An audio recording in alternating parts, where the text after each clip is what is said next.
Terus, nama saya Niko Ramadika, saya juga alumni DP ya, ini PSDP. Ini sekarang angkatan keberapa ya PSDP-nya ya? Ini untuk angkatan 2020, Kak. 20. Oh, berarti saya tua banget. Saya masuk 2007, kemudian saya lulus 2012. Jadi udah cukup jauh ya.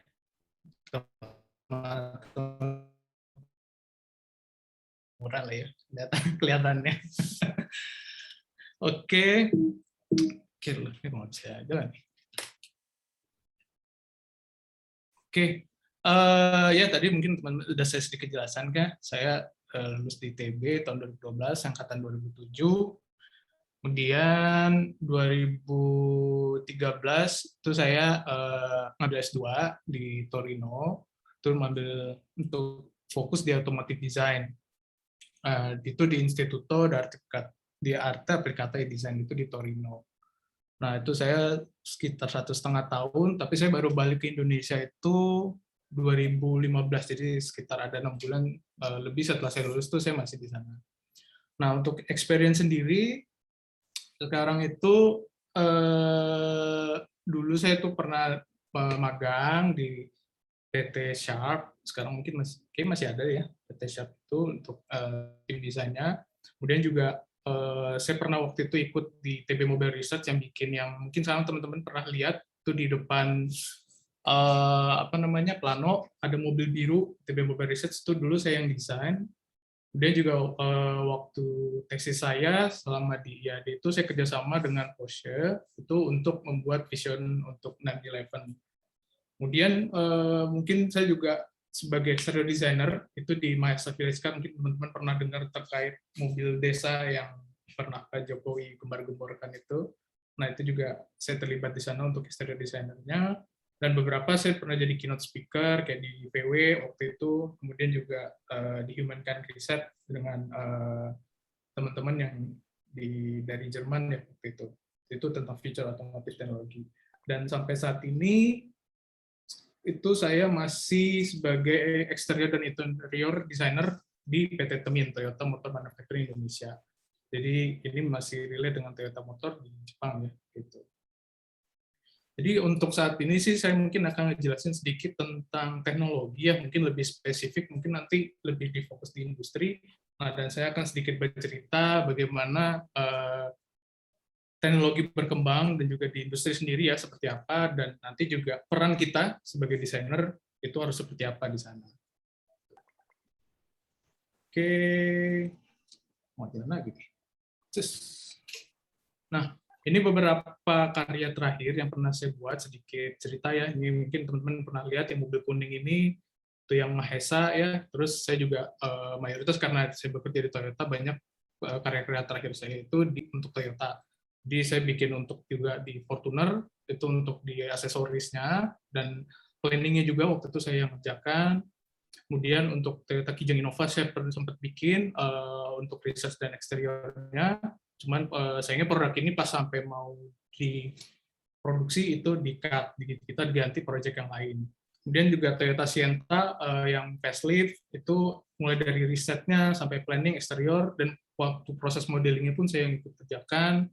Mungkin beberapa yang terakhir itu ada di Toyota Innova Venturer yang kedua tahun 2020, itu saya in charge untuk interior dan modelingnya. Kemudian juga yang mungkin yang paling terakhir yang mungkin teman-teman sudah pernah tahu itu di Toyota Kijang Innova yang 50 years anniversary di Toyota Indonesia, itu saya mulai dari planning, eksterior dan interior juga untuk in charge produk itu. Jadi ya kebanyakan sih memang produk Toyota ya, produk lain belum sempat kerjain gitu. Nah, mungkin kalau bicara tentang teknologi, kayaknya lebih baik cerita tentang introduksi tentang teknologi sendiri dulu ya.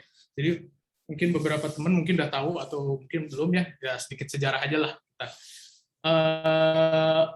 Kita tahu tuh teknologi itu sebelum abad 20 itu dikenal dengan useful arts. Karena dulu itu sebelum ada terms yang namanya teknologi, banyak orang percobaan ya, lebih kayak bercoba, dan itu dan masih dianggap sebagai bagian dari seni karena mereka menggabungkan dari skill, metode gitu. Nah, ini yang orang saat itu masih menganggap itu bagian dari sebuah seni. Nah, kemudian term of teknologi sendiri itu baru muncul ketika berbarengan dengan pergerakan revolusi industri yang kedua ya. Nah, di situ ada orang Amerika iseng gitu, dia ngambil kata teknologi itu dari serapan dari bahasa Jerman dan European ya, di sana waktu itu bahasa teknik dan teknologi. Nah, di sini kata teknologi mulai digunakan. Nah, teknologi sendiri itu sebenarnya lebih ke apa ya, yang kita tahu kayak lebih ke pengaplikasian sains ya sebenarnya, di utilize, kemudian banyak digunakan di industri dan engineering. Jadi bisa dibilang teknologi itu sangat luas ya, bisa dari yang sangat sederhana bisa sampai yang kompleks. Jadi bisa ada juga yang terlihat gitu, terlihat tuh misalnya produk yang bisa jadi produk sesuatu yang berkaitan dengan movement pun itu kelihatan ya, atau yang tidak terlihat seperti internet. Jadi internet pun termasuk dari bagian dari teknologi. Gitu. Ya, ini kayak kuliah umum lah sedikit. Gitu. Nah, di-combine dengan humanity knowledge and research, sehingga bisa produk akhirnya menjadi sebuah produk. Nah, disinilah desain itu berperan ya. Jadi bagian dari knowledge dan research tuh desain tuh masuk di situ. Dan yang lebih parah lagi, bukan lebih parah ya, mungkin lebih jauh lagi, teknologi itu jadi salah satu faktor utama untuk bisa membentuk atau bahkan merubah kultur yang udah ada di kehidupan manusia ya. Misalnya tadi yang kita cuma model pager, terus kemudian jadi handphone, model handphone yang masih model pisang ya, kemudian jadi handphone jadi smartphone. Nah, itu bagaimana, dan manusia pun mengikuti perubahan itu. Nah, sehingga teknologi ini sangat-sangat sangat-sangat berpengaruh. Gitu. Oke. Nah, mungkin ini beberapa contohnya, teman-teman mungkin udah ya tahu ya. Teknologi tadi yang mungkin udah sedikit saya jelaskan, teknologi itu bisa sangat sederhana. Jadi seperti misalnya kayak bel pintu yang masih model ketok dengan mekanisme sederhana, itu pun sebenarnya part of teknologi gitu. Dan juga bisa sederhana itu. Nah, yang lebih kompleks juga ada misalnya penggunaan material yang model foam ya. Nah, itu misalnya kayak ada di contoh gambar sepatu Nike, nah itu mulai digunakan. Nah, itu pun salah satu part of teknologi gitu. Atau bahkan yang jauh lebih kompleks ya model sebuah mobil gitu. Mobil itu udah hampir semuanya tuh bisa dibilang sebuah proses dari teknologi gitu. Nah, teknologi ya, ada juga teknologi yang bisa tadi ya merubah kultur ya, berubah kultur orang di kehidupan manusia. Misalnya ya ini nih. Nah, produk Apple mungkin teman-teman udah tahu, ini udah sangat familiar. Di sini nih nggak cuman teknologinya yang tinggi, mungkin beberapa kalau misalnya teman yang senang teknologi bisa suka membandingin, padahal kok speknya kayak jauh lebih rendah daripada produk kompetitornya gitu, tapi kok dia bisa jauh lebih hebat.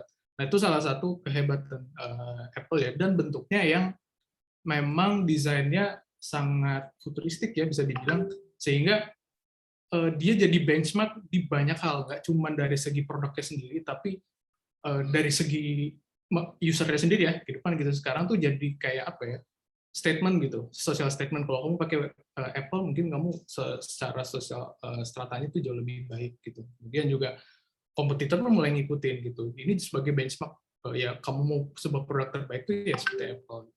Nah, selain itu juga ya, mungkin selain produk Apple tadi kayak iPod ya, yang merubah generasi bagaimana orang mendengarkan musik ya. Nah, itu mungkin teman-teman juga udah pada tahu. Kemudian yang salah satu yang udah terkenal ya ini, kayak misalnya dulu orang nggak pernah berpikir transportasi itu bergerak di udara. Dibilang mustahil, dihina segala macam. Tahu-tahu ketika Flyer One berhasil, sekarang kayaknya kalau nggak naik pesawat, orang nggak akan pernah nyampe kali, lebih cepat ya. Nah, itu salah satu bagaimana teknologi mempengaruhi kultur ya. Nah, kalau jadi bicara sedikit, jadi ya teknologi itu, teknologi gitu, aplikasi saintifik ya, knowledge untuk targetnya memudahkan kehidupan manusia, dan juga bagaimana merubah dan memanipulasi human environment. Nah, ini yang sangat menarik. Bagaimana memanipulasi ya, jadi pasti teknologi itu akan mempengaruhi kehidupan manusia tadi. Gitu. Selain juga dia lebih memudahkan. Nah, karena saya mungkin background industri, saya akan bercerita sedikit bagaimana teknologi di dalam manufacturing industri ya, supaya lebih spesifik, karena ya tadi ya, teknologi itu terlalu luas gitu kalau misalnya kita bicara teknologi. Nah, di manufacturing industri sendiri, teknologi mungkin ada, saya coba klasifikasikan. Pertama itu ada di proses development-nya sendiri, itu. Nah, ini banyak banget, terutama di proses development itu banyak banget industri, teknologi yang terlibat. Kemudian di produknya sendiri, hasil keluarannya, dan juga bagaimana memanufacturing-nya gitu. Jadi di proses produksinya pun teknologi sangat terlibat. Jadi kurang lebih digambarkan seperti ini. Nah, kalau kita misalnya lebih detail gitu, tadi development, produk, terus ada production. Mungkin kalau di development tuh ada big data analytic ya, mungkin kalau teman-teman pernah dengar. Kemudian ada AI, yaitu kemudian 3D scanning, 3D printing itu masuk di proses teknologi yang umum ada di proses development. Kemudian kalau di produk tuh mungkin ini lebih umum ya, mungkin teman-teman lebih sering kenal, misalnya kayak digital meter combination gitu, kayak yang sekarang full LCD. Kemudian lampu nggak pakai bohlam lagi, tapi pakai laser gitu. Itu salah satu teknologi yang sekarang digunakan di produk. Kemudian juga yang mungkin yang lebih terkini lagi ya, bagaimana teknologi otonomusnya. Nah, di situ juga ada di production ya, ada di manajemen sistemnya, mungkin kayak 4.0, mungkin ada robotik gitu, bagaimana proses manufacturing di sini mungkin bisa teman-teman lihat. Dan yang mungkin yang salah satu yang paling sederhana itu di karakuri. Jadi kalau mungkin sempat iseng pernah lihat di YouTube di Jepang bagaimana kayak ada yang bola terus ngegerakin sesuatu hanya satu sentuhan, nah itu karakuri gitu. Nah itu di tempat saya, terutama di teman-teman plant ya di pabrik, itu mereka banyak mengembangkan teknologi kayak karakuri gini, sederhana gitu. Bikin doli, misalnya hanya sekali pencet nanti bisa narik sendiri barangnya seperti itu. Nah ini mungkin buat teman-teman nih menarik nih gitu buat diulik. Nah, tapi kalau misalnya kita sebagai desainer, teman-teman ya calon-calon desainer, kita kan lebih banyak berbicara di sini di development dan produk ya terutama ya. Dan mungkin nanti nih saya akan jelaskan sedikit di sini. Kalau udah sampai sini ada yang mau ditanyakan nggak kurang lebih? Atau ada yang kurang jelas atau nggak ngerti? Untuk pertanyaan ditampung di sesi pertanyaan aja Kak. Oh gitu. Ya. Oke, saya lanjut ya.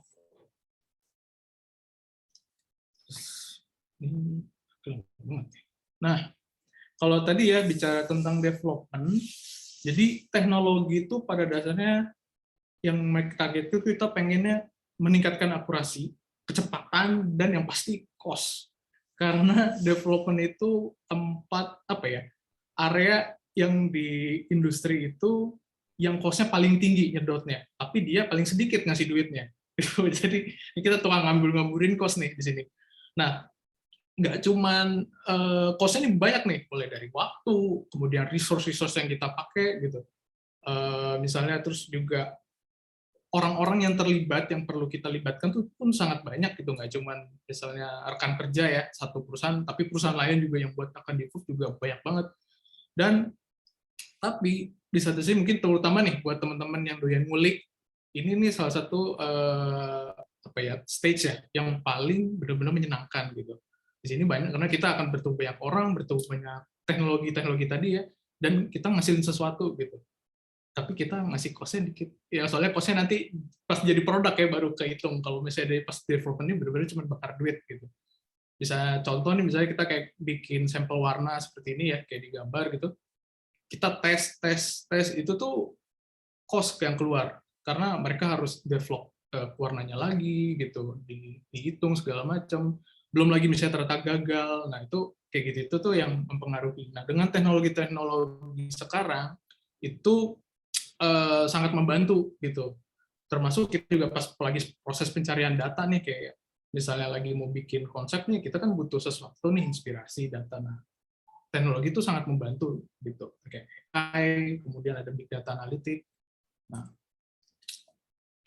kurang lebih seperti ini nih gambarannya nih, beberapa yang saya nggak bisa ngambil, enaknya sih sebenarnya ngambil karena saya sangat konfidensial, jadi saya cuma ngambil beberapa yang kurang lebih seperti ini sama lah.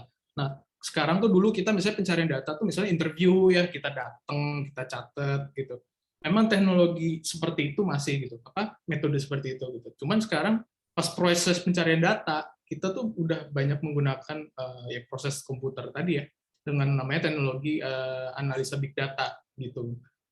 Misalnya kayak di Toyota sendiri, kita tuh punya semacam aplikasi gitu khusus. Itu dia punya algoritma khusus. Ketika kita mau proses, jadi kita kalau bisa mau bikin produk, biasanya kita survei dulu. Nah, kita bawa aplikasi itu, kita ketemu calon apa sih kontestan tapi peserta surveinya ya. Tuh. Nanti dia milih masukin data, otomatis kita bisa langsung tahu dengan algoritma itu bisa tahu orang ini akan cenderung kemana misalnya, atau ketertarikannya kemana gitu. Kalau dulu kita mungkin manual, dari data itu kita cek, kita analisa satu-satu, oh orang dengan umur sekian, kemudian dengan kepribadian sekian, kemudian atau dia dengan penghasilan sekian, dia akan cenderung seperti ini gitu. Nah, dengan teknologi big data kita bisa tahu itu bahkan sebelum jauh lebih cepat, dan ini tentu mempengaruhi cost ya, jadi jauh lebih murah gitu. Nah, kemudian juga teknologi scanning, 3D printing itu juga udah semakin jamak ya. Mungkin 3D printing teman-teman udah sering lihat. Mungkin kalau untuk skala industri kita tuh udah pakai teknologi SLA sama SLS. Jadi nggak lagi model FDM itu karena untuk industri nggak cocok dengan teknologi SLA, SLS. Ketika produknya jadi, kita bahkan bisa langsung pakai produknya untuk review, untuk segala macam gitu. Nah, ini salah satu mempengaruhi kinerja kita ya. Kalau dulu mungkin akan masih resin gitu, dibikin manual, tapi sekarang enggak seperti itu. Termasuk juga bagian eksterior yang saya tutup, interior, kita juga kayak fabric gitu tuh, di teman-teman di color and trim tuh udah bisa bikin lebih cepat gitu dengan teknologi sekarang. Misalnya batu atau solid wood, dulu tuh salah satu yang sangat sulit gitu untuk kita aplikasi terang, tuh udah jamak banget, tinggal dipasang gitu. Ada scanning, dan sekarang bahkan yang paling mutakhir ya, di beberapa manufacturing itu brand dia menggunakan teknologi VR untuk reviewnya. Jadi teman-teman nggak harus bikin produknya dulu, contoh mock-up-nya, tapi udah aja langsung pakai 3D-nya, mereka bisa langsung cek di situ gitu kekurangan produknya seperti apa. Kalau misalnya saya kasih gambaran secara proses, kurang lebih seperti ini nih. Dulu kalau ini kurang lebih gambaran proses di tempat saya ya. Jadi kita ngelakuin riset dulu, planning, briefnya, misalnya kita dapat dari product planning, briefnya akan seperti ini. Kemudian kita bangun konsepnya, kita bikin sketch dan renderingnya, kemudian kita bikin clay modeling. Nah, ini bisa kurang lebih waktu 3-5 bulan. Kemudian kita juga pindahin setelah itu, kita scanning, kita pindah ke 3D modeling. Ini makan waktu lagi, bisa 3-6 bulan. Terus kita review pakai model scale 1:1. Dan ini makan waktu lagi, bisa 2 bulan untuk approval-nya. Dan baru terakhir kita bikin contoh mock-up dan prototype-nya, kalau memang sudah oke. Makanya mungkin teman-teman suka, kenapa kok mobil tuh keluarnya kok lama ya, bisa 4 tahun. Memang karena prosesnya sendiri lama gitu untuk bikin satu model, kurang lebih itu seperti ini. Nah, dengan teknologi tadi yang mungkin saya sedikit dongengkan gitu, nah ini nih sangat berpengaruh banget di tempat kami di development ya. Misalnya research and planning tuh kita nggak harus lagi ketemu langsung customer, kita bisa langsung lewat dari data-data yang udah ada. Jadi sebenarnya nih teman-teman beraktivitas di internet itu udah bisa kita baca polanya gitu, nanti perilakunya, ketertarikannya seperti apa. Makanya ngeri ya sebenarnya kalau Google bisa memakan, dapat banyak data tuh ya, itu juga yang bisa kita olah gitu, sebanyak itu juga yang bisa kita olah. Nah, walaupun tetap metode sederhana kayak misalnya interview itu tetap dijalankan, tapi dengan ini mengurangi waktu kita untuk dapat data. Kemudian konsep dan sketch ini mungkin kurang lebih hampir sama ya, ini teknologinya masih sama, cuman ya tadi ya dengan kita bikin Cintiq ya, pakai Cintiq itu sekarang jauh lebih cepat daripada kita bikin rendering manual. Dan yang beda adalah 3D modeling sekarang di tahap yang awal. Karena sekarang 3D modeling udah semakin detail, semakin bagus kualitasnya, sehingga kita di industri itu bisa mindahin proses itu di awal, baru mulai pindah ke clay. Nah, ini nih proses yang sangat berbeda nih. Jadi bahkan dulu kita 3D modeling udah bisa dipakai buat review. Biasanya tuh tetap ada perbedaan feeling ya ketika kamu bikin 3D model terus pindah ke clay, tuh kadang suka ada perbedaan feeling, makanya kenapa clay tetap dibuat. Tapi sekarang 3D model udah bisa mendekati feeling yang kamu dapetin di clay model gitu. Sudah secanggih itu, dan mereka teknologi pakai VR. Nah, mungkin kayak orang-orang ini ya yang lagi review tuh pakai teknologi VR. Bayangin 1:1 kamu pakai Google, lihat mobilnya udah jadi, padahal kamu baru bikin mungkin sekitar 2 bulan lalu gitu. Oh, udah jadi gitu. Udah bisa di-review sama bos-bos kamu gitu. Nah, bisa seperti itu. Dan sekarang clay pun nggak lagi kita manual satu dikit-dikit gitu, kita mirror. Sekarang tuh udah ada teknologi CNC yang bisa bikin clay ya sama persis kayak data kamu tadi bikin gitu. Jadi ini mempercepat proses, karena clay itu proses paling mahal di industri otomotif ya, terutama itu proses paling mahal di development-nya itu pas proses clay. Bisa jutaan dolar bahkan untuk buat satu model gitu. Nah, terakhir baru kita bisa bikin mock-up-nya. Dan mock-up-nya ini mungkin kalau dulu hanya buat review aja, tapi sekarang bisa kita pakai bahkan langsung ke mobilnya untuk dites. Gitu. Nah, udah sehebat itu. Dan ini jadi lebih cepat, lebih akurat yang pastinya, dan lebih banyak lagi possibility ya dari seorang desainer yang bisa kita wujudkan. Gitu. Nah, ini salah satu bagaimana teknologi membantu banget di proses development di manufaktur. Nah, kalau tadi kita bicara development, nah kita lebih sedikit bergeser ke produknya ya, karena tadi yang mungkin saya karena masih di otomotif, jadi saya ceritanya juga masih banyak nyangkutnya mobil ya. Nah, di sini teknologi itu membantu produk lebih fleksibel sekarang, tapi juga di satu sisi lebih banyak sensor, buttonnya juga tapi sekarang lebih simple. Tapi yang paling menarik adalah meningkatkan emosinya untuk lebih lagi gitu. Nah, si teknologi tadi tuh buat lebih agile, terus kita juga lebih connected sama si produk. Jadi udah jauh melebihi dari fungsinya aja gitu. Yang tadinya mobil cuma untuk bergerak satu sisi dari titik A ke titik B. Sekarang tuh mobil tuh ya udah kayak kayak bagian dari diri kamu sendiri gitu. Bahkan beberapa yang udah bahkan terkoneksi dengan kayak misalnya mobile phone kamu gitu. Udah voice recognition. Jadi udah benar-benar kayak seakan-akan tuh mobil ya bagian dari diri kamu sendiri. Nah, teknologi juga memungkinkan kita ide-ide yang tadinya kayak nggak mungkin nih gitu, itu tuh jadi bisa diwujudkan gitu. Dan lebih mantep lagi tuh, misalnya kita satu produk kita bisa ngembangin jadi 3 produk untuk market yang berbeda gitu. Nah, ini ya tadi pengaruhnya ke cost, jadi lebih murah gitu. Ini yang terjadi di salah satunya di Toyota. Kita dulu punya platform itu hampir 30 untuk buat semua produk yang ada di dunia. Sekarang dengan kemajuan teknologi baru, platform tadi tuh kayak modular, kayak Lego lah ibaratnya. Kita cuma butuh 5 platform untuk bangun seluruh model yang ada di seluruh dunia.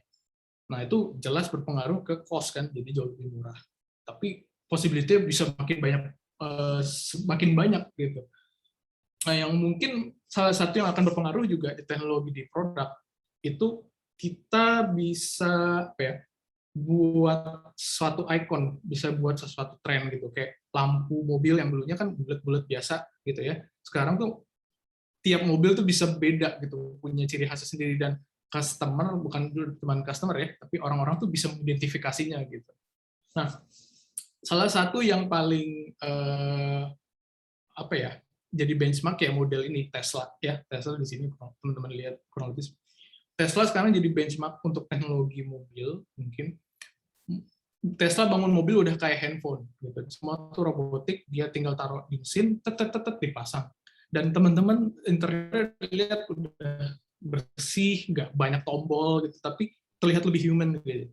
Nah, dan yang paling menarik adalah ketika teman-teman beli Tesla, teman-teman akan bisa update kayak update handphone. Oke, fiturnya nih ada yang baru, sampai tinggal update, berubah mobilnya. Udah jadi sesuatu yang berbeda gitu. Nah, ini salah satu yang jadi benchmark kita saat ini, si Tesla tadi. Sensor segala macam udah ada di situ. Mobil juga jauh lebih aman sekarang. Kalau misalnya ada tabrakan, mobil juga bisa potensi tabrakan ya, mobil bisa berhenti sendiri, atau bahkan autonomous ya. Nah, itu yang terjadi saat ini. Dan mungkin sedikit gambarannya tuh kayak gini nih. Tadinya tuh kita ya orang gitu untuk membuat suka mobil ya hanya beberapa hal aja yang terkena masuk di kita ya, misalnya cuma fitur dari segi visualnya, dari teksturnya, bahkan sampai suara pun tuh bisa membuat bagaimana orang terikat ya sama sebuah produk gitu. Nah, dengan teknologi itu semua tuh makin dekat gitu, makin kena ke personalisasi tadi tuh yang itu tadi makin banyak gitu. Mulai dari sampai bau pun udah bisa gitu dibentuk. Kalau misalnya teman-teman penasaran tuh ada di model Peugeot, itu dia bisa membuat bau yang sesuai dengan mood kita gitu. Dan itu otomatis gitu. Otomatis ketika teman-teman ngerasa nggak enak, si ambient mobil di situ berubah jadi lebih merah, kemudian warna baunya pun yang keluar lebih kuat gitu. Nah, ini sampai sedetail itu gitu, bagaimana teknologi membuat kita lebih dekat sama kendaraan kita gitu. Nah, ini beberapa contohnya mungkin yang beberapa mungkin teman-teman juga udah tahu. Jadi misalnya di BMW dia baru ngeluarin konsep vision yang menurut saya cukup menarik, itu circular, di mana interiornya itu udah menggunakan teknologi AI, hanya menggunakan touch dia bisa tahu feeling apa yang perlu kita lakukan gitu, dan dia udah bisa mengkomen itu semua. Dan yang makin menarik adalah dia memix materialnya juga jauh lebih advance ya, solid kayu, kemudian dengan cooper gitu. Nah, ini yang dulu tuh mustahil, tapi jadi mustajab nih sekarang, bisa, itu semua bisa gitu. Nah, juga grill yang tadinya hanya sekedar grill aja ya, grill mobil tuh di depan gitu kan. Nah, sekarang tuh bisa jadi screen, dan di situ ditaruh sensor yang bisa bantu si pengguna gitu. Bahkan sekarang bisa jadi lampunya gitu. Lampu pun makin tipis. Wah, ini kesenangan para desainer otomotif tuh, lampu makin tipis kita makin bisa macam-macam gitu, makin fleksibel bentuknya, bisa kita bentuk macam-macam. Dan screen pun misalnya ada di sini tuh nggak lagi kotak, tapi bisa dibentuk segala macam menyesuaikan dengan kondisi di interiornya. Terus material-material kayak denim yang tadinya nggak bisa, itu udah bisa diaplikasikan dengan automotive grade, dan otomatis ini berpengaruh ke tadi ya, kemungkinan kita sebagai desainer mau bentuk orang yang casual nih, material jeans udah bisa diaplikasi gitu. Nah, dia makin feeling si user pun makin dekat kan, produk benar-benar mencirikan saya nih gitu. Nah, itu yang salah satu yang berpengaruh. Nah, misalnya bentuk knalpot di sini, dia bisa membentuk suara sekarang. Teknologi Valvetronic itu bisa membentuk suara tertentu yang kita pengen gitu. Misalnya suara tone-nya pengen lebih rendah, bass-nya pengen lebih tinggi. Sudah secanggih itu gitu. Lebih seperti itu. Nah, jadi pada dasarnya teknologi itu harus ada beberapa poin yang akan berpengaruh nih. Yang pertama tuh speed. Nah, tentu nih teknologi kalau dia harus bisa memberikan keuntungan di speed ya, karena itu akan berpengaruh pada cost, terutama di industri manufaktur ya. Kemudian itu comfort, ini bisa jadi usernya tuh bisa kita atau end user, misalnya customer gitu. Misalnya easy to use gitu, yang tadinya kita bayangin teman-teman dulu mau gambar teknik, mungkin kalau zamannya dosen-dosen teman-teman tuh masih pakai drawing pen satu-satu gitu kan, aduh gila kapan selesainya, apalagi yang misalnya kayak teman-teman arsitektur ya bikin bangunan gitu kan selesai. Tapi sekarang AutoCAD bahkan sekarang udah teknologi scanning itu udah bisa langsung ngebentuk poligon sesuai apa yang kita pengen. Nah, itu salah satu bagaimana teknologi memberikan dari segi comfort ya. Dan kemudian itu quality juga pasti. Bagaimana durability sama confidence. Ini yang menurut saya sih tadi itu confidence ya. Gitu. Dengan quality yang baik gitu, dengan teknologi bisa memberikan quality yang jauh lebih baik, kualitas yang jauh lebih beragam. Otomatis user ya kayak tadi ya, kita atau misalnya sebagai desainer atau misalnya si end user customer itu juga ya lebih percaya gitu. Lebih percaya diri untuk menggunakan si produknya gitu, untuk membuat sesuatu ya menggunakan teknologi tersebut. Dan yang terakhir itu harus punya ada dari segi safety gitu.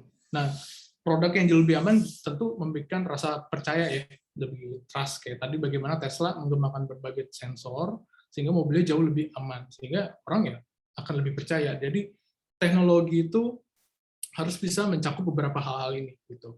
Kalau enggak, berarti ya teknologi itu enggak berjalan dengan baik.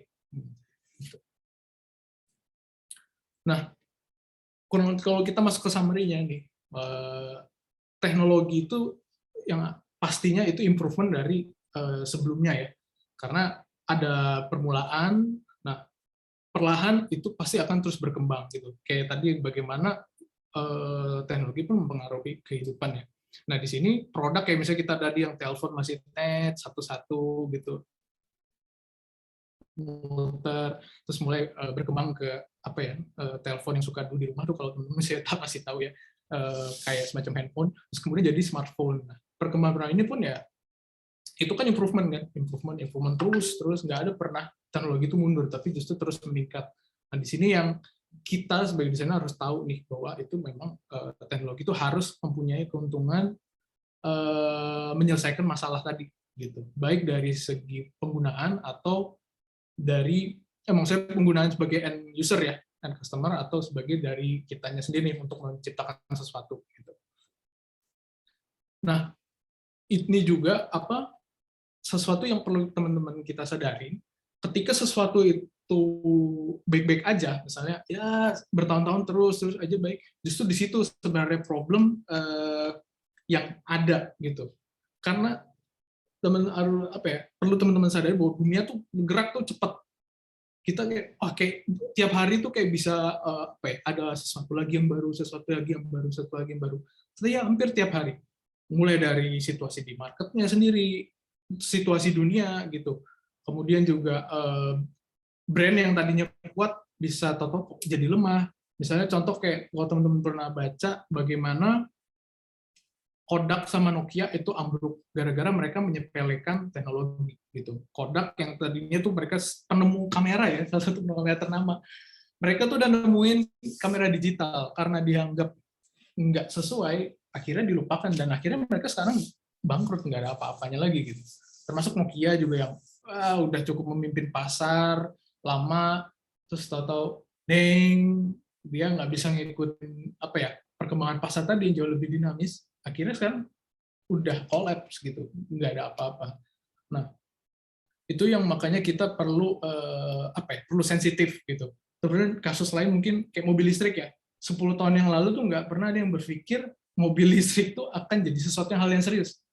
Sekarang kayak tahu-tahu, loh kok di berita udah ngomongin mobil listrik lagi. Nah, kita kayak skip ya. Nah, itu tuh yang kita kayak itu yang benar-benar salah satu contoh bagaimana teknologi itu cepat ya berkembang. Nah, karena kita tahu kalau berhubungan dengan manufacturing itu sebuah sistem yang bergerak dengan jutaan dolar ya, miliaran dolar, sehingga kalau kita nggak ikut kita nggak bisa berpikir gitu cuman diem-diem aja ngambil keputusan tepat, ya kita bisa kalah dan itu collapse semuanya gitu. Sehingga kita harus keluar dari zona nyaman, dan ketika itu baik-baik aja, oke, kamu berarti ada sesuatu yang salah, kamu harus mencari sesuatu. Nah, ini juga yang berpengaruh kepada kita sebagai teman-teman nih nanti calon desainer, profesional desainer, jangan pernah ngerasa cukup, harus selalu ngerasanya lapar. Terutama di industri ya, desainer tuh salah satu orang yang paling kreatif. Itu perlu selalu menemukan problem gitu. Problemnya tuh bisa apa aja gitu. Mulai dari segi misalnya styling itu desain secara kecantikan lah gitu ya, atau misalnya secara fungsi atau segala macam. Nah, teman-teman harus terus bergerak menemukan problem itu. Ketika ketemu, teman-teman improve gitu terus, improve, nggak berhasil improve lagi, dan jangan pernah membatasi diri gitu. Jadi kita harus selalu tadi lapar gitu, jangan ngerasa udah cukup, gue udah bisa ini, bisa itu, enggak.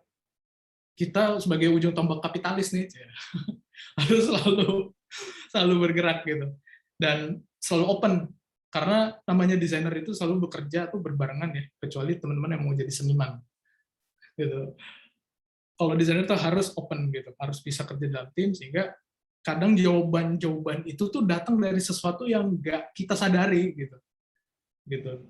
Jadi kalau nih nanti teman-teman mulai bikin produk, gitu, saya mulai mendesain, ITB itu salah satu tempat yang banyak ininya ya, banyak banyak kemungkinan gitu.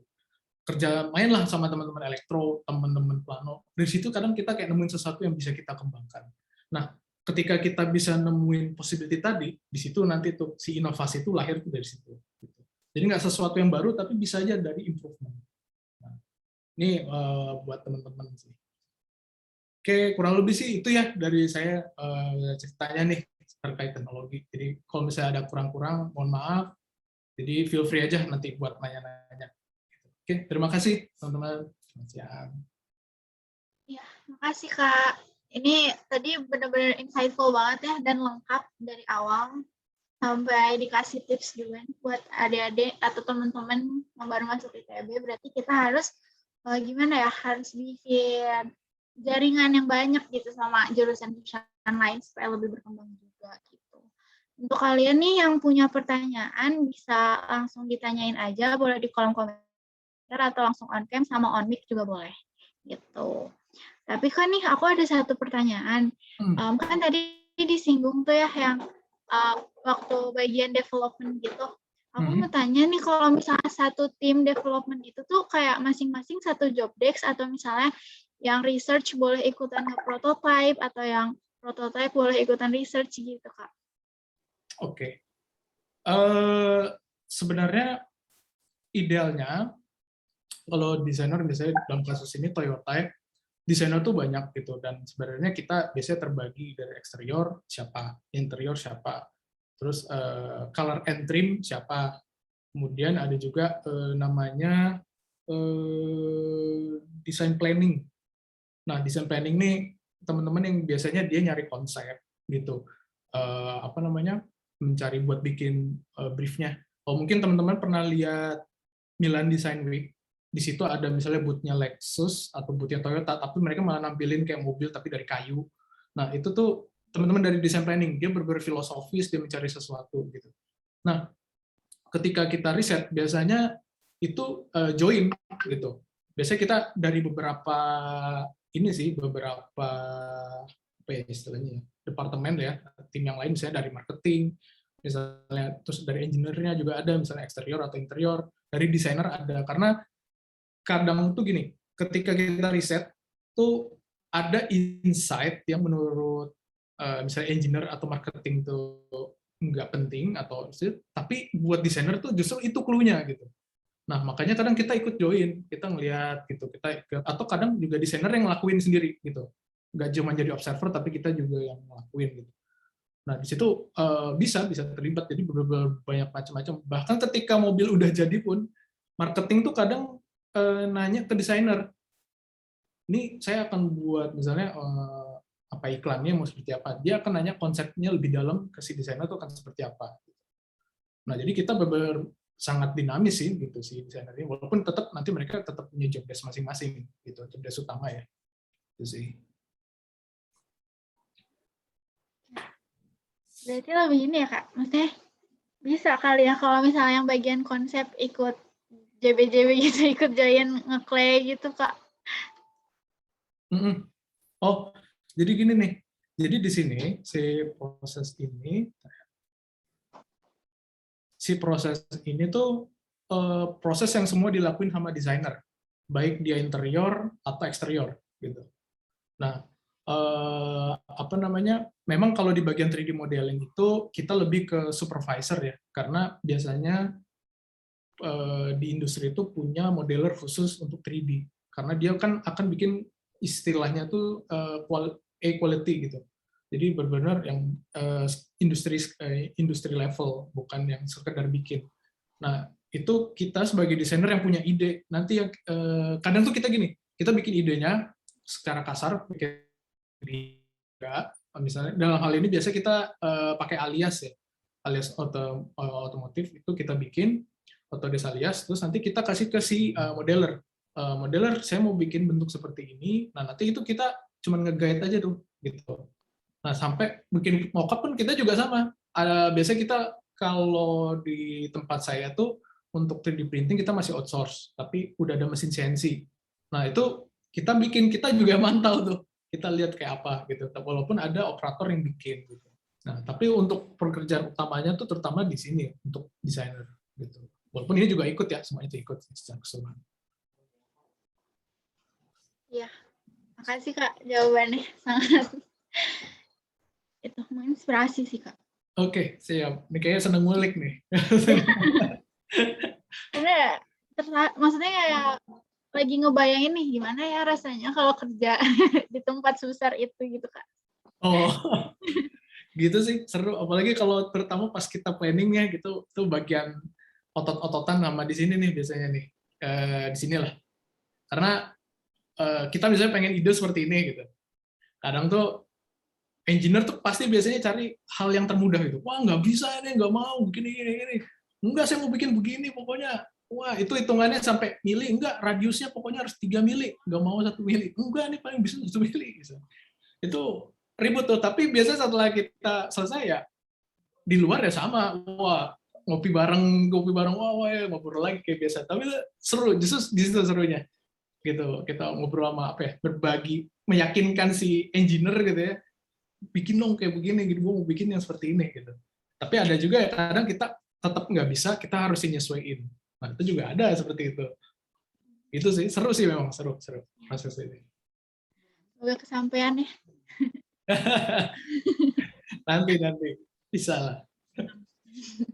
Ini teman-teman ada yang mau nanya lagi nggak? Boleh Saya langsung. Kak, saya Kak. Oh, Ingin bertanya. boleh. Jadi tadi Kakak sempat apa namanya? Menjelaskan bahwa desainer di itu apa bekerja sebagai supervisor gitu ya, apa namanya? Untuk proses segala macam misalnya CNC tadi saya sempat dengar 3D printing tadi di outsource tapi masih sempat berarti someone has to do it gitu kan ya Kak.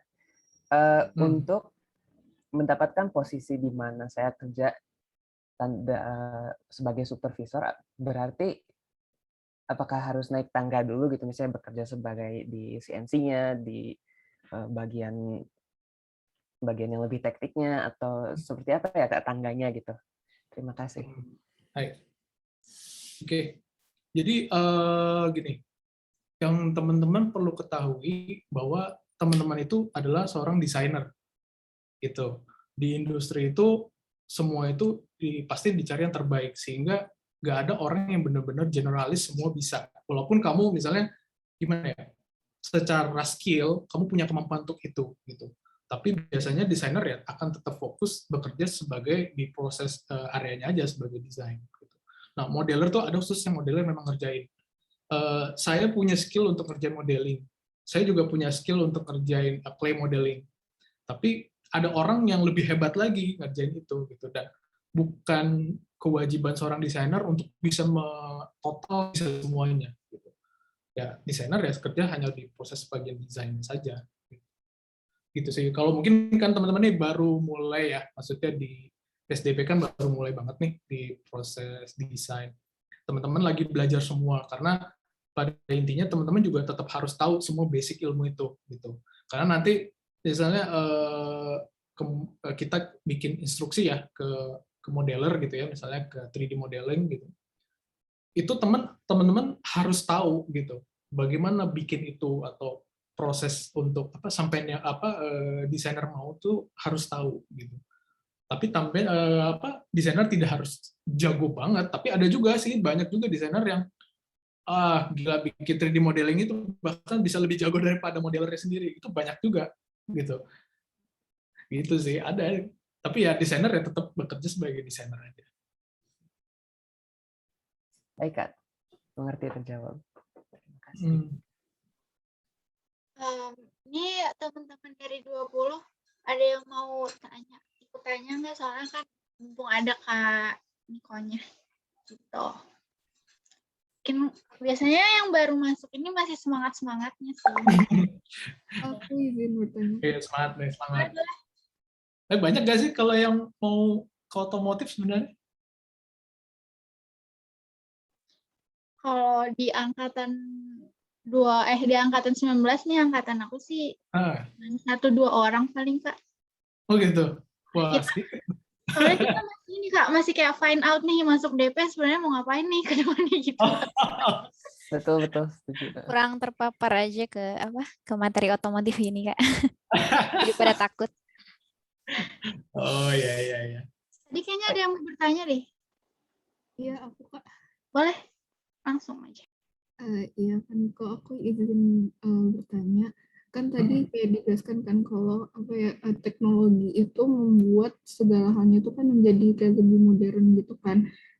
Termasuk kayak dari barang-barang produk yang kita bikin, contohnya itu tadi dari mobil modern zaman sekarang dari Tesla tadi yang udah meminimalisir menggunakan tombol-tombol apa segala macam gitu kan. Nah, tapi tuh kalau misalnya itu kayak misalnya di apa ya, dilempar ke masyarakat gitu kan pasti kayak masyarakat itu ada aja gitu kan kayak sekelompok orang yang kayak apa nih kayak eh, aneh nih desainnya kalau mobil kok kayak kok jadi kayak Lego gitu padahal kan kalau mobil kan keren ada tombol-tombolnya kayak gitu kan bisa pamer apa segala macam sebenarnya kan nggak apa nggak cuman buat mobil aja tapi kayak dari barang-barang lain misalnya kayak handphone dan segala macam gitu. Nah itu aku bertanya kira-kira itu kalau dari apa ya dari sisi seorang desainer itu kita sebaiknya memandang orang-orang yang seperti itu tuh bagaimana ya? Bagaimana sih Kak? Oke, menarik pertanyaannya. Nah, jadi mungkin beberapa teman baru mulai ya, tapi ya juga ada kayaknya 2017 mungkin udah memahami ya. Jadi desainer itu tidak bergerak atas kemauannya dia, gitu. Tapi kita bergerak karena memang problem itu bisa macam-macam kan. Nah, penting bagi kita sebelum kita mulai mendesain, teman-teman kan suka bikin konsep riset dulu lah, gitu. Lihat siapa sih yang mau dituju customer-nya, gitu. Apa user ya, dalam hal ini user ya. Usernya itu seperti apa sih? Dia tinggal di mana? Terus dia profilnya seperti apa? Nah, itu yang tadi mungkin yang tadi ya di proses tadi ada. Jadi di proses riset itu teman-teman harus tahu dulu gitu siapa sih yang mau dibikin, apa yang dibikin, dan resource-nya, teknologinya apa aja yang teman-teman punya gitu. Nah kadang kayak tadi misalnya Mbak Alisa ya, Mbak Alisa tadi kan mau misalnya buat yang orang-orang misalnya di pedesaan ya, mungkin beberapa pedesaan nggak perlu teknologi tinggi, yang nggak usah dimasuk, nggak usah dikasih. Karena ketika misalnya paksa nih desainer, enggak saya trennya lagi ini gitu, terus dipaksain masuk nih misalnya, tetaplah dipasang gunain. Akhirnya si target usernya nggak bisa pakai misalnya. Wah ini jadi rumit, aduh, oh nggak cocok nih sama saya, wah ini terlalu tajam, anu. Akhirnya produknya gagal. Nah itu yang kenapa produk gagal tuh karena produk tidak sesuai dengan apa yang harus kita targetkan. Gitu. Nah misalnya waktu di sini nih secara general kan gitu. Tapi waktu saya misalnya desain mobil ini itu saya bikin waktu Mahesa, saya datang ke waktu itu mana ya, Banyumas deh sama Tegal dan mana. Ya udah saya tinggal di situ, saya lihat bagaimana petani kita bekerja. Terus saya udah dapat briefnya, oke mobil ini akan misalnya teknologinya akan seperti ini. Terus misalnya bisa jadi pompa air segala macam. Nah, oke, karena memang kebutuhan target customer kita seperti itu gitu. Ya udah saya akan berfokus seperti itu. Saya tidak akan buat yang mobilnya tiba-tiba pakai wah full LED gitu misalnya. Lampunya tipis-tipis atau ini. Saya buat sesederhana mungkin sesuai dengan apa yang mereka butuhkan. Kenapa juga bentuknya kotak-kotak ini? Sebenarnya ada maksudnya. Karena saat itu kalau misalnya mobil ini terjadi tabrakan waktu itu, mobil itu gampang dibenerin bahkan sama anak-anak SMK gitu. Jadi bentuknya sederhana tapi tetap punya style karena setelah saya riset, oh walaupun mobil ini buat bawa padi, tapi ketika mereka ke kota, mereka tuh pengen terlihat cukup gitu. Gaya nggak cuma sekedar oh saya petani, kelihatannya kamu tapi pengen ada nilai. Nah di situ bagaimana kita kasih nilai estetik. Nah di sini makanya kita harus nyesuaiin banget dengan target customer-nya gitu. Dan apa yang kita punya, apa yang bisa kita kasih ke sana. Gitu sih. Kalau warna kuningnya jangan ditanya ya. Sebenarnya ada maksud sih. Kuningnya karena waktu itu dapat ternyata orang-orang di sana itu senang warna yang mencolok. Ya sama kayak kalau teman-teman suka kayak main pulang ke kampung gitu kan, warna itu hijau neon, terus orange ya. Itu tuh jadi salah satu bahan riset gitu. Oh, berarti tone color yang dibutuhkan tuh seperti itu gitu. Nah, itu yang nanti kita aplikasikan ke produk kita. Nah, kurang lebih seperti itu sih. Oke Kak, terima kasih banyak. Ada lagi nggak yang mau nanya? Mm-mm. 2019 juga boleh join deh. Kalau mau. Kita masih ada waktu untuk sesi pertanyaan sampai 14.05. Mungkin 5 menit lagi atau 7 menit lah. Ini sih Kak paling aku tadi ini kan tadi nyinggung sedikit nih tentang cost gitu. Yang mau aku tahu tuh paling cost buat maintain barang-barang yang berteknologi tinggi itu kira-kira mahal nggak ya? Soalnya kan aku servis mobil gitu kan Kak, terus ada error-error gitu ternyata si bengkelnya nggak bisa benerin karena katanya ini susah, ada komputernya dia nggak bisa gitu. Jadi kayak itu sebenarnya maintain cost-nya itu mahal nggak sih Kak untuk barang-barang yang teknologinya tinggi? Ya namanya juga teknologi tinggi ya, pasti mahal. Pasti mahal. Ya itu tadi ya, ada keuntungan tapi ada juga cost yang mesti kita bayar. Ya misalnya kan kayak wireless charging di mobil gitu kan, kan Iya. gampang tuh kita tinggal charging. Tapi untuk ke sana ya itu butuh harga gitu, butuh sesuatu. Apalagi kalau misalnya teknologinya masih relatif baru ya, gitu. Jadi wah masih di beberapa mobil aja itu makin mahal. Nah ini prinsip ekonomi ya. Ketika demand-nya makin tinggi ya udah produknya kan makin banyak tuh, otomatis cost-nya juga makin rendah. Tapi ketika masih sedikit ya otomatis harganya pasti tinggi gitu.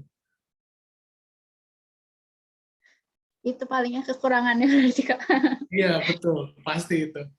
Gitu. Makanya kalau misalnya teman-teman perhatikan, kalau di otomotif, ketika ada teknologi baru, itu biasanya diperkenalkannya di model flagship-nya mereka, paling tinggi. Gitu. Nah, ketika itu sukses dan diterima baik, baru dia akan turunkan ke model yang lebih kecil di bawahnya. Gitu. Oh, ini ternyata bisa, dan akhirnya jadi umum teknologinya karena udah bisa dipakai ke semuanya. Ya ada juga beberapa kasus kayak dipakai di model yang bukan flagship ya, itu teknologi baru tapi dipakai model ada juga. Tapi umumnya sih polanya seperti itu gitu. Karena orang yang bisa bayar teknologi tinggi biasanya orang yang punya uang juga kan, karena tadi mahal, makanya mereka taruh di flagship-nya dulu gitu. Ketika itu sudah umum, baru dia turun ke model di bawahnya. Itu sih. Iya. Berarti emang sejalan. Iya betul. Oh, mobilnya mahal nih kayaknya nih. Enggak. Ada lagi nih yang mau nanya. Ada lagi nggak? Aku mau nanya Kak. Kak. Oh, Mau silakan, nanya Kak. Kak, Silakan, Kak. Apa nih? Sweet dulu. yang Bumis dulu deh, gak apa-apa. Ini aja sih mau nanya nih, dari selama kakak di ITB itu apa yang menjembatani kakak untuk terjun ke otomotif gitu? Kan kita misalnya aku di sini tuh di ITB tuh masih bingung mau gimana gitu, aku perlu ngapain gitu. Kalau kakak gimana waktu itu bisa menjembatani kakak ke otomotif gitu? Saya dari kecil memang senang mobil dan motor ya. Jadi waktu saya pilih ITB itu saya ya udah mau ke situ gitu. Memang mau ke desain produk juga baru tahu tuh pas ketika di situ ya. Saya waktu itu juga pengen masuk arsitek, tapi kayak pengen juga bikin pesawat. Oh ternyata pesawat itu bikinnya tuh bukan lebih banyak engineering-nya ya. Jadi saya nggak inilah gitu. Tapi akhirnya saya lebih ke otomotif. Nah pas saya di tingkat 2 itu, dari tingkat pertama tuh saya awalnya mau masuknya DKV gitu. Saya nggak tahu tuh, oh DP itu persisnya kayak apa. Pas itu mulai diracunin tuh, Pak lu mah masuknya ini nih DP. Nah udah tuh saya ini aja mengalir aja ngikutin. Ya bisa dibilang sih saya cukup beruntung lah ya gitu. Udah tahu apa yang mau saya lakukan gitu saat itu. Ya udah pas tingkat 2 saya langsung masuk DP, terus juga udah fokus pengen di industri. Makanya kenapa saya waktu itu KP-nya pilihnya di Sharp. Saya pengen lebih kenal dunia industri besar gitu. Nah, setelah itu ya udah saya pun S2 juga langsung ke otomotif ya, memang saya udah tahu resikonya bahwa otomotif di Indonesia itu sangat terbatas gitu. Makanya saya pilihnya kalau nggak di luar negeri ya yang terbaik aja yang ada di sini gitu sih. Jadi jangan patah semangat lah. Masih panjang teman-teman bisa ngikutin. Karena gini ya, desain produk tuh menurut saya itu sangat-sangat luas gitu, sangat-sangat luas. Jadi kayak tadi ya, dalam proses ini, proses desain ini itu ya tadi dalam prosesnya aja tadi ya kayak misalnya pas di proses development-nya aja itu gini ya. Ini banyak sekali proses yang teman-teman lakuin gitu. Ada proses research, konsep, sketch, modeling, nah kedepannya tuh ada juga nggak cuma minat di ini ya, minat di produknya misalnya ada otomotif, furniture misalnya atau fashion atau mungkin interior product. Tapi ada juga yang memang dia fokus di skill. Misalnya ada teman-teman saya juga yang akhirnya dia fokus di riset, dia seneng riset secara desain gitu. Desain research, ada juga yang fokus modeling kayak tadi misalnya Mas Faras nanya ada juga yang akhirnya dia pindah jalur, dia memang senang modeling sesuatu. Ada juga yang memang jadi desainer murni, misalnya kalau kayak gini kan lebih ke desainer murni ya. Ada juga yang apa ya? Jadi apa sih namanya? Artis designer. Ada juga yang jadi artis designer. Itu baru dari ininya aja nih. Bahkan ada juga yang jadi DKV nih. Ya karena tadi ya DP itu benar-benar luas banget. Seluruh proses tuh kita tahu itu mungkin salah satu kelebihan desain produk ya dibanding desain yang lain. Mulai dari proses risetnya sampai proses jadi, bahkan sampai bikin packaging pun beberapa orang DP itu bisa lebih jago daripada anak DKP gitu. Nah ada juga yang malah jadi banting setir ke sana juga ada. Ada yang fokus di packaging. Jadi luas banget sebenarnya desain produk. Jadi teman-teman jangan takut yang satu udah ketahuan dia mau ke berdasarkan minat ya. Kalau ini kan bisa berdasarkan skill juga gitu. Misalnya teman-teman saya mau skillnya bisa mau minatnya bisa apa aja, mau furniture apa tapi saya fokus di misalnya di risetnya gitu. Saya senang meriset atau misalnya saya senang di modelingnya. Tapi produk yang teman-teman bikin bisa apa aja, bisa juga gitu. Jadi harus segera ditemukan sih sebenarnya. Karena nanti sampai teman lulus itu akan berpengaruh apa yang nanti teman-teman mau ambil, gitu. Apa yang teman-teman mau lanjutkan. Apalagi misalnya mau lanjutin studi ya, nah itu sangat-sangat berpengaruh. Dan nggak perlu takut ini, nggak perlu kebawa teman, wah si ini udah bikin ini anjir lah, tenang aja. Gitu. Nanti juga seiring jalan waktu ketemu lah. Ya, baik, terima kasih. Oh, saya ada kasus nih, terakhir kemarin mungkin diskusi di grup-grup para desainer tentang UI UX. Nah, kemarin tuh ada beberapa desainer yang sudah sangat berpengalaman, dia menganggap UI UX itu bukan bagian desain gitu.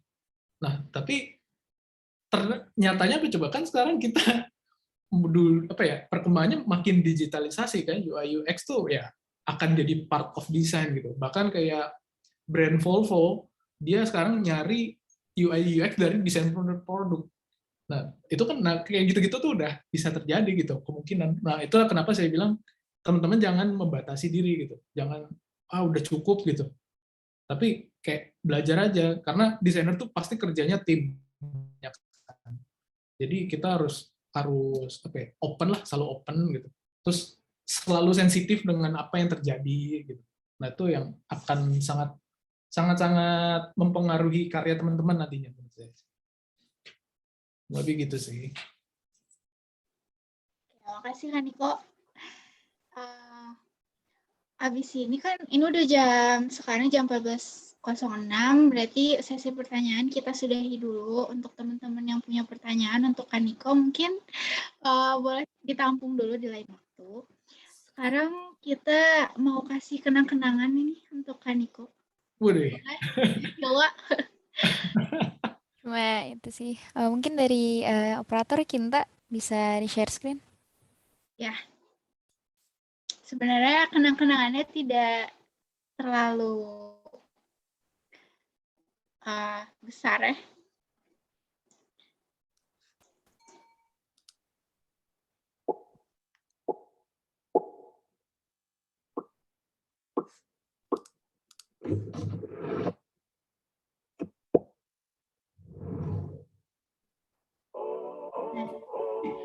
Jadi secara simbolis akan menyerahkan sertifikat ini untuk Kaniko sebagai pembicara PSDP 2021 hari ini. Oke, bentar ya untuk dokumentasi aku mau spotlight dulu ini MC-nya sama itunya. Gimana ya nyerahinnya? Gak apa sih, foto aja. Ini request nih MC-nya pengen foto berdua. Oke. Oke, aku screenshot ya foto dulu. Oke, pose dulu 1, 2, 3. Oke. Sekali lagi. 1, 2, 3. Oke deh, selesai. Ya, terima kasih Kaniko atas waktunya dan Sama-sama. Terima kasih kembali. Tetap Semoga semangat. Oh ya, turut berduka cita ya untuk kepergian Pak Andar ya. ya. Beliau dosen yang luar biasa. Jadi semoga teman-teman yang ada di Indes juga seluruh DP bisa dapat banyak ilmu lah, inspirasi dari beliau. Kita doakan yang terbaik untuk beliau. Amin ya Rabbal Alamin. Enggak. Mungkin setelah ini kita bisa lanjut ke mungkin istirahat 5 menit dulu kali ya.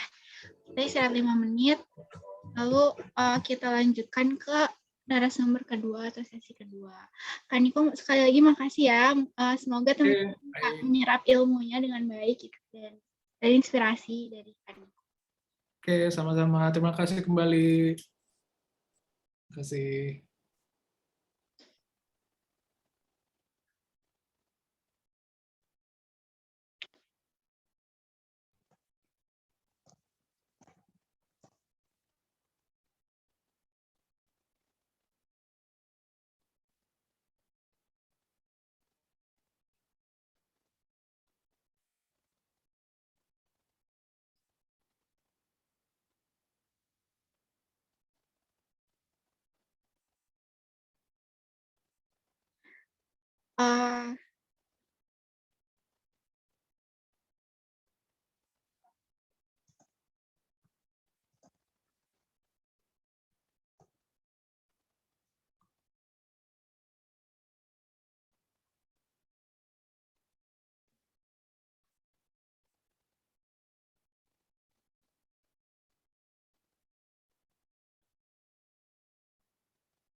Untuk Kak Steven udah siap belum, Kak?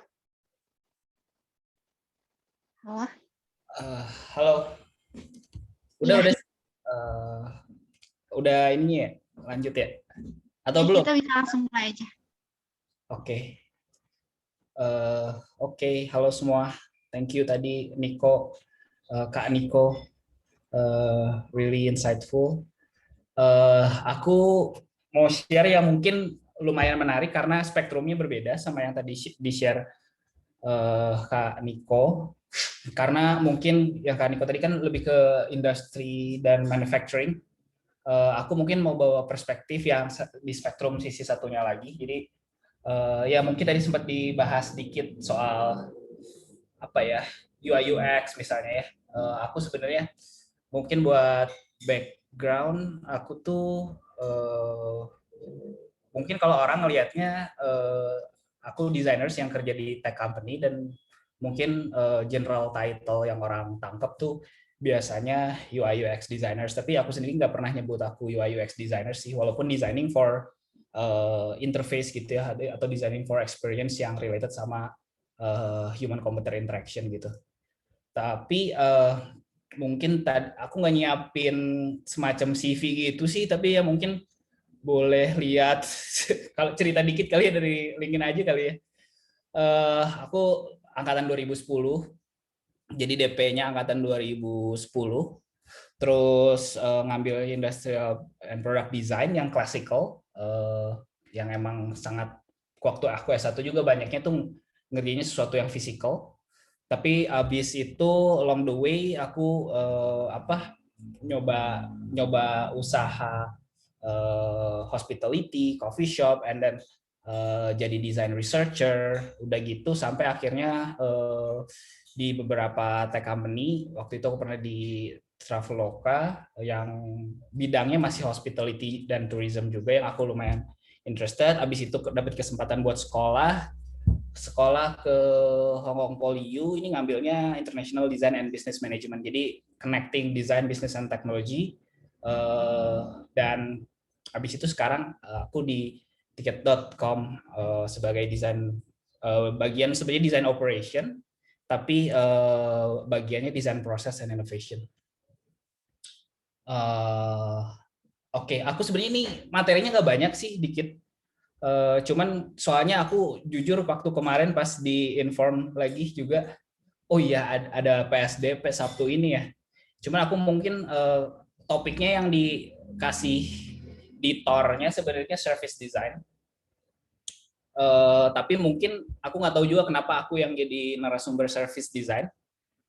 Cuman mungkin aku bisa nangkep kenapa UI UX atau digital experience atau experience in general, mungkin kita bisa ngelihatnya sebagai service gitu, dan sesuatu yang bisa didesain dari karena sifatnya dia kadang bukan produk, bukan objek gitu.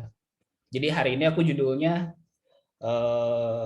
judul Fafifu Was-Was-Wasnya Design Beyond Object.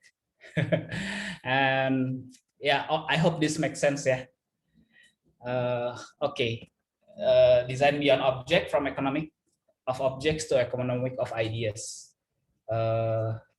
Jadi mungkin kalau ngangkat tadi service yang sangat intangible sifatnya, aku mau narik balik dulu ke sesuatu yang lumayan menarik. Ini aku sebenarnya juga dapat definisi desain ini dari waktu pas aku master. Ini lumayan menarik. Apa sih sebenarnya, balik lagi ke definisi desain itu sendiri. What is design? Ini lumayan menarik buatku karena sentence-nya gini, design is to design a design, to produce a design. Nah, kalau kita breakdown nih, banyak ya kata desain di sini. Nah, desain ini kalau dilihat, desain yang pertama, kata desain pertama adalah noun satu, kita nyebutnya. This is indicating the general field of activity. Jadi design in general as a field of activity. Habis itu is to design. Desain yang kedua adalah verb. Ini indicating the state or action. Habis itu yang ketiga adalah noun 2, indicating a plan atau intention. Karena design itu kan about planning and about doing something intentionally. Terus yang terakhir adalah to produce a design. Nah, ini yang noun 3 ini yang sering kita explicitly dapat gitu. Karena orang-orang ngertinya design itu adalah outcome-nya atau the finished outcome aja. Jadi kayak misalnya kita desain barang.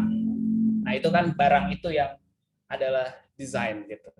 Outcome of the design. Nah, itu adalah noun 3.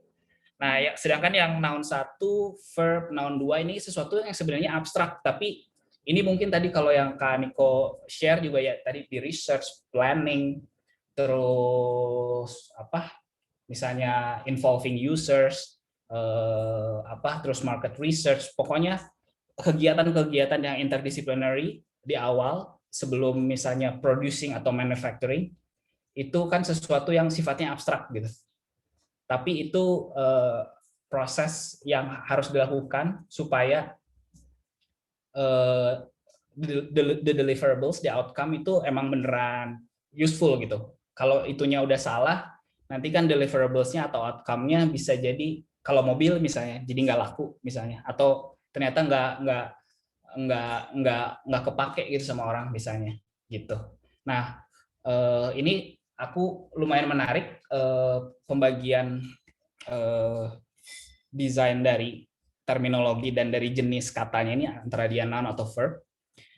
Aku mau narik dari sini sih angle-nya untuk ke arah service design.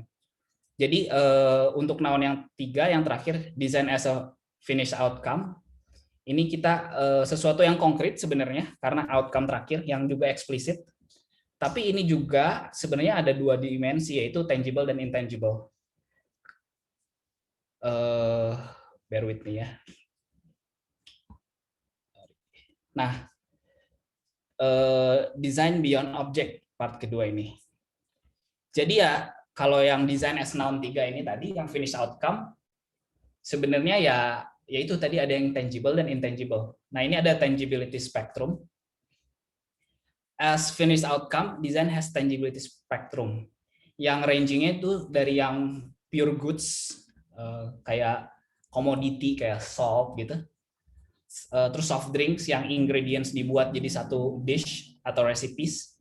Terus mobil juga cosmetics. Nah, itu tangible dominant karena dia sangat materialized. Jadi barangnya tuh ada beneran dan kita nyebutnya juga produk sebagai goods gitu ya, benda gitu. Nah, sedangkan yang spektrum yang kanan, kita bisa nyebut itu angle spectrum service karena ya intangible dominant. Dan service design yang dimaksud tuh juga sebenarnya bukan cuman kayak ketika sekarang ada digitalisasi, Internet of Things, dan this industry 4.0 startup boom dan lain-lain ya, tapi pure service tuh udah ada dari zaman teaching gitu. Teaching is a pure service dan itu tuh juga sebenarnya economic value yang bisa didesain gitu. Karena ngelihat ini finish outcome-nya tuh service dan produk tuh bukan sesuatu hal yang kayak makin ke service apakah berarti makin baru, makin digitalisasi? Enggak juga. Tapi ini adalah cuman dimensi apa yang di-deliver atau outcome yang dipakai sama user terakhirnya. Jadi kalau kita lihat misalnya ini di tengah nih misalnya fast food atau hospitality atau cafe lah. Itu kan sebenarnya experience construct-nya tuh ya benda gitu, kayak tempatnya, makanannya dan lain-lain. Tapi makannya itu sendiri tuh kita sesuatu yang sifatnya kita experience gitu. Jadi ada produk dan service mix di situ gitu. Jadi itu makanya spektrumnya di tengah. Ya, terus kayak makin bergeser airlines misalnya. Kita kan nggak beli pesawatnya gitu. Tapi kita dapat fungsinya untuk move dari point A to point B dengan airlines yang tetap dengan aircraft yang tetap dimiliki oleh airlines gitu. Terus investment management, consulting, sampai kalau teaching ini salah satu yang pure service gitu. Nah ini ngejelasin dari design as noun 3 tadi ya, finish outcome. Berikutnya design as noun 2, as a plan atau intention. Ya desain ini juga nggak melulu bukan cuman produk yang dihasilkan, tapi prosesnya atau intensinya tadi. Nah ini salah satu ada ini namanya Tucker, dia ngedevelop product service system, ada 3 jenis. Jadi product service system ini seperti apa ya, business plan atau intention gitu untuk di suatu bukan business plan business model gitu dari suatu perusahaan. Contohnya ada 3 jenis kata Tucker ini. Dia PSS yang pertama adalah product oriented. Nah ini products are sold to consumers, but services such as maintenance or product related consulting services are included. Ini contohnya mungkin otomotif. Dia jualnya mobilnya, tapi misalnya 1 tahun pertama udah include service-nya, terus ada bengkelnya, terus ada parts-nya. Jadi ada ekosistem beyond si produknya itu sendiri. Jadi itu tetap produk yang good sifatnya, tapi tetap masih ada service yang mengikuti dari si main produk itu. Jadi dia itu tipe yang pertama, product oriented PSS. Yang kedua adalah use oriented PSS. Nah, the business model ini fokus on the sale of the service such as lease or rental. Misalnya ya, ini mungkin kalau masih pakai analogi otomotif, mobil yang tidak dibeli mungkin, yang dirental. Nah, dia mobilnya tetap dimiliki oleh providernya. Tapi service yang diberikan adalah kita bisa pakai mobil itu untuk move dari point A ke point B without the need to buy the car gitu. Jadi use oriented PSS. Yang terakhir nih ya result oriented PSS. Jadi the business model is aim to selling a result of service. Jadinya pure service gitu. Kayak tadi teaching. Kita nggak beli gurunya, kita nggak beli materinya, tapi kita beli sesuatu supaya kita learn atau educated atau ya mungkin gelar, tapi it's a result, right? Jadinya itu sesuatu yang sifatnya pure service gitu. Nah, di sini aku mau jelasin desain juga immerse di area-area tersebut. Semua yang bisa kita plan, semua yang bisa kita doing intentionally, it's I think from my perspective adalah design gitu. Udah gitu design as verb atau design as verb itu state or action. Ini ada satu model lagi namanya progression of economic value dari Pine and Gilmore. Nah ini ya tadi ada progresi dari commodity ke goods ke service ke experience ke transformation. Nah yang jadi dari setiap step ini tuh sebenarnya ada yang namanya kalau naik ke atas itu namanya customization, kalau turun semakin jadi commodity namanya commoditization. Nah di sini desain tuh engage in that area gitu, jadi customization-nya gitu. Nah that activity of customizing something from goods to service, service to experience, experience to transformation, itu tuh the act of design juga. Jadi kayak kalau tadi mungkin ngambil analoginya Aniko lagi soal Tesla, yang dia habis bikin barang dashboardnya yang tipe yang mungkin buttonnya jadi dikurangin, terus semuanya integrated, semuanya Internet of Things, itu kan sebenarnya tetap yang mereka desain adalah ada barangnya, goods-nya, ya mobilnya itu sendiri.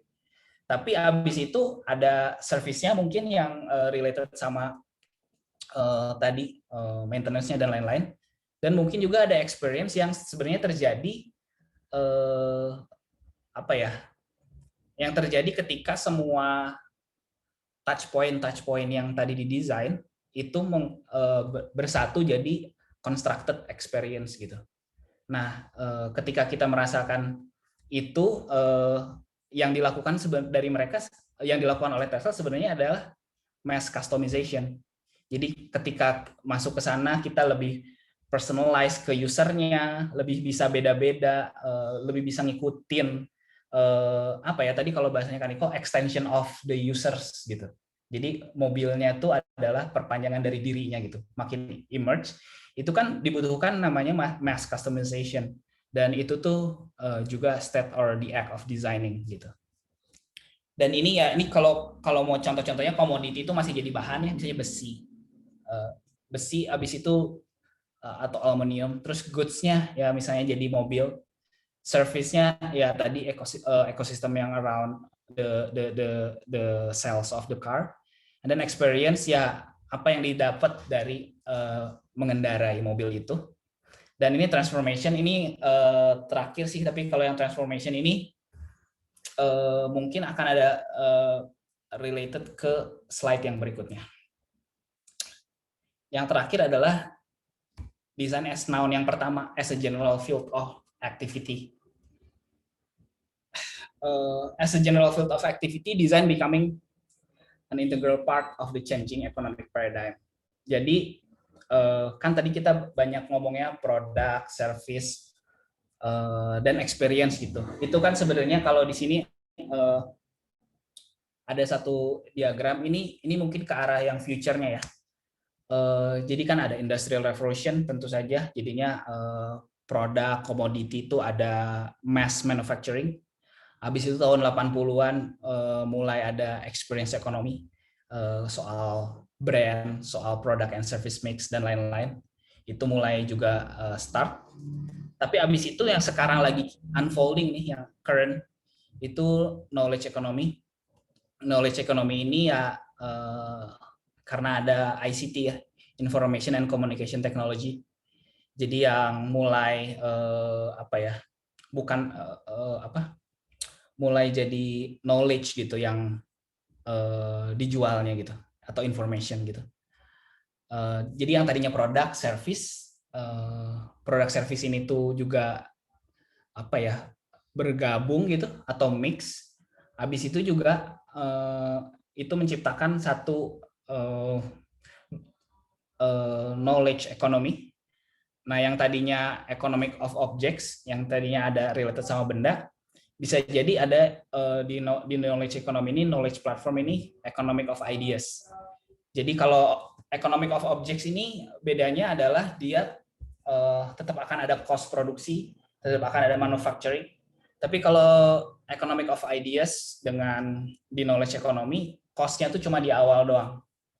Yaitu misalnya untuk mendapatkan satu ideas gitu. Tapi abis itu untuk mass production dari ideas ini sendiri sebenarnya basically zero cost gitu. Nah, itu knowledge economy. Contoh-contohnya apa ya? Ya ini dia kualitasnya enabling open tools. Jadi kayak basically apa yang internet udah lakuin sekarang itu enhance the knowledge economy gitu. Nah, tapi ini yang future ini teorinya ya atau prediksinya. Itu transformation economy. Jadi gimana caranya ngegunain knowledge platform atau economic of ideas yang udah ada justru untuk create value gitu. Value-nya ini terjadi tuh secara sistem dan secara network gitu. Dan ini value proposition-nya tadinya nih dari commodity ke targeted experience, habis itu ke self development, habis itu yang next-nya ya ethical value exchange. Misalnya soal permasalahan sustainability, soal climate change, soal yang lain-lain. Itu menurutku dan menurut map ini desain juga punya andil gitu di situ untuk menjadi steward gitu di area value creation. Jadi yang tadinya commodity, goods, object, terus jadi ideas, sampai akhirnya jadi benar-benar yang pure value.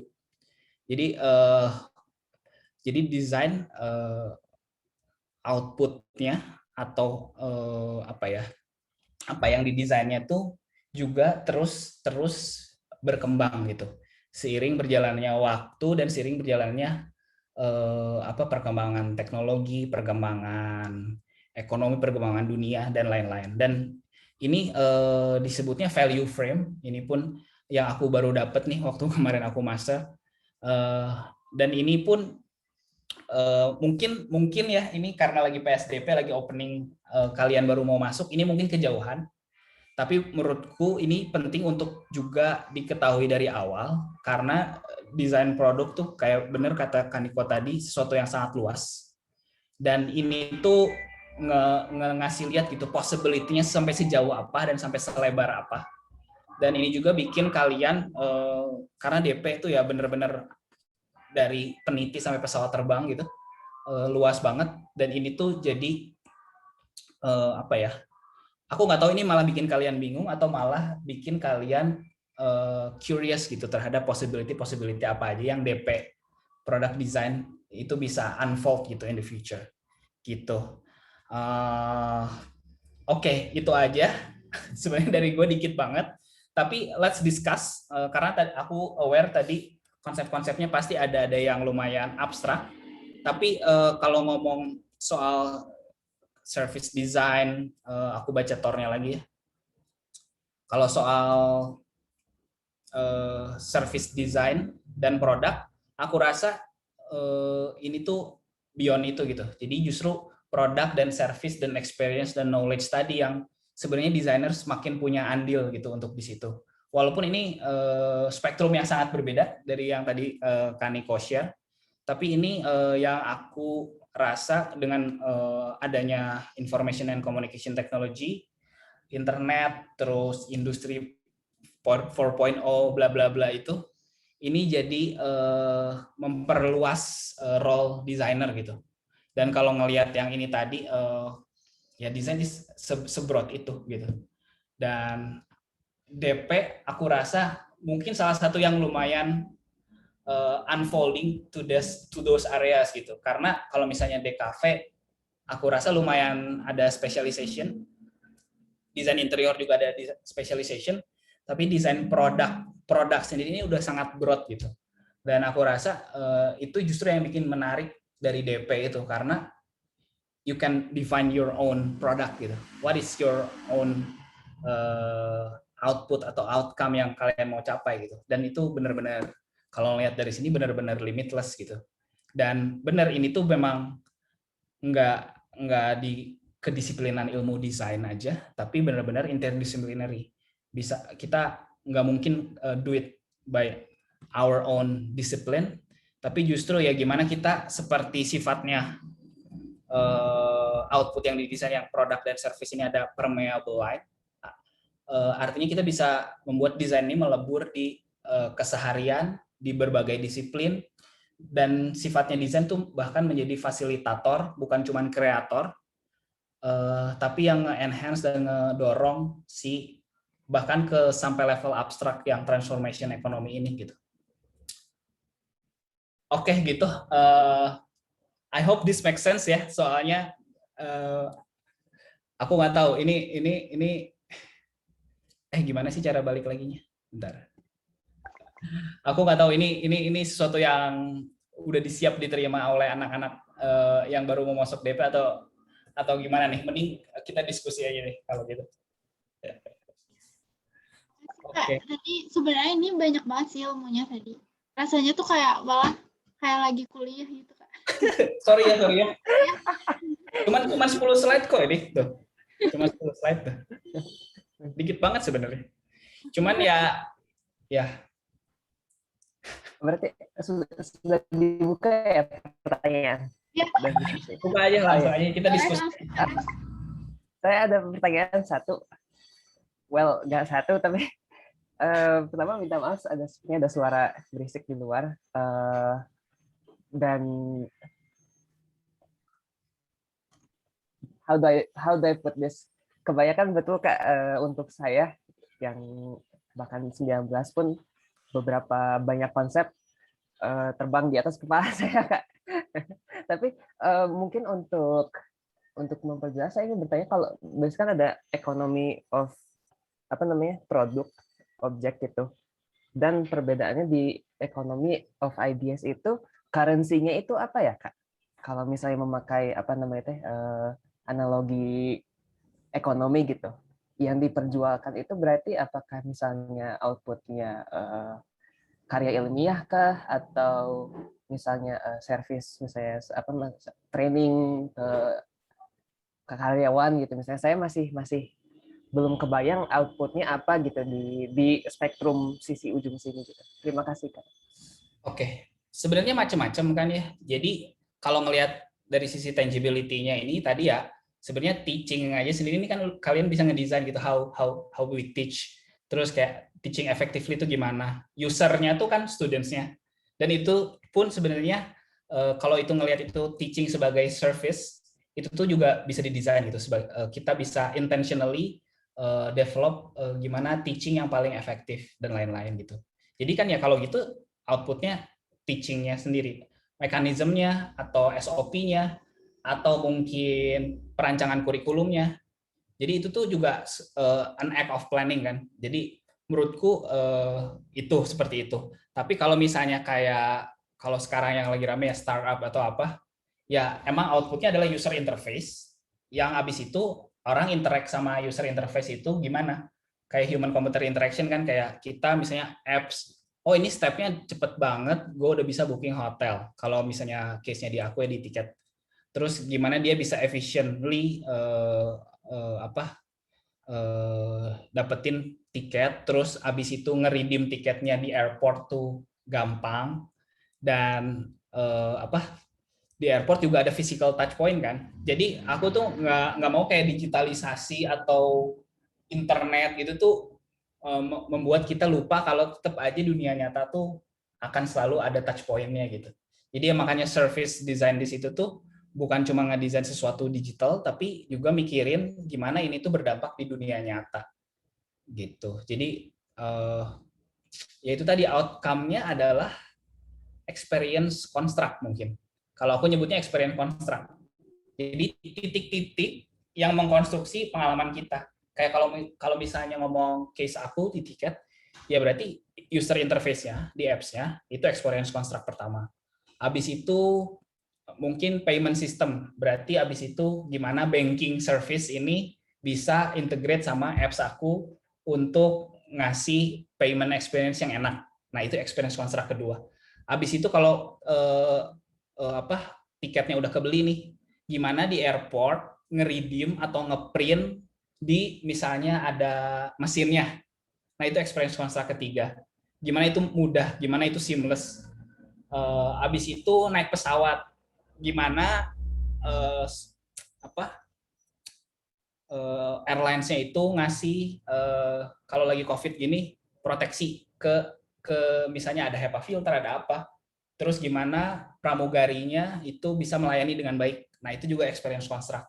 Jadi semua ini kan sebenarnya kayak value yang terus di-maintain ketika orang mengalami suatu perjalanan gitu. Nah ini tuh semuanya when we do it intentionally, it's actually an act of design kan. Jadi tadi experience kontraknya masing-masing ada di mana aja. Jadi gitu sih. Menjawab nggak ya kira-kira? Takut terlalu ngalor ngidul.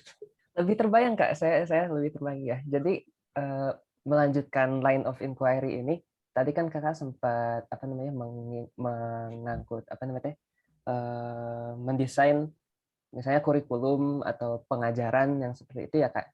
Berarti under this umbrella of definition itu misalnya saya pernah dengar field of study-nya pedagogi, maksudnya field ini desain bukan desain riset terhadap pengajaran misalnya proses belajar dan mengajar gitu ya Kak.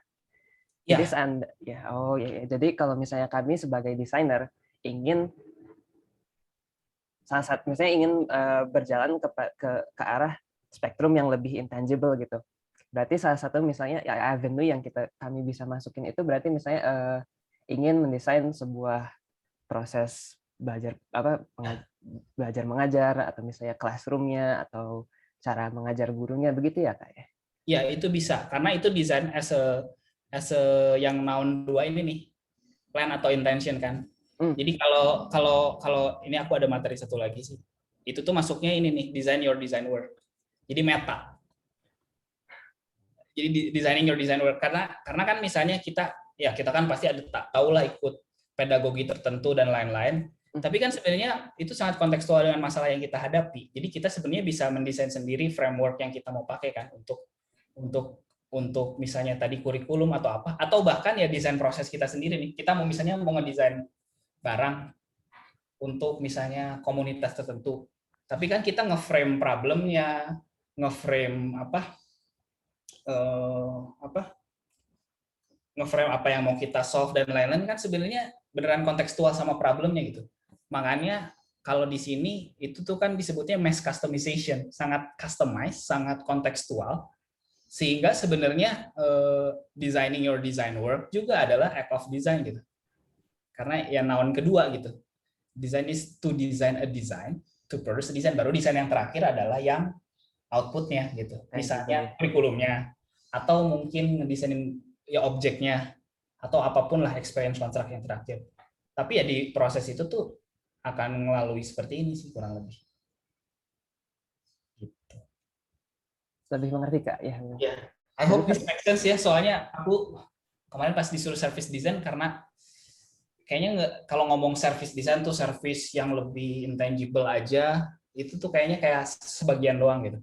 Cuman kayak kalau ngeliat semuanya itu tuh pasti intertwine gitu. Ada koneksinya yang fisik dan yang intangible, terus interaksi di antaranya juga itu disebut desain, terus ngedefinisin disebut planningnya pun disebut desain gitu. Dan the whole field of study atau relasinya sama ekonomi atau industri, itu juga kan bisa disebutnya sebagai field of activity of design gitu. Baik Kak, mengerti Kak. Perlu dicerna dulu.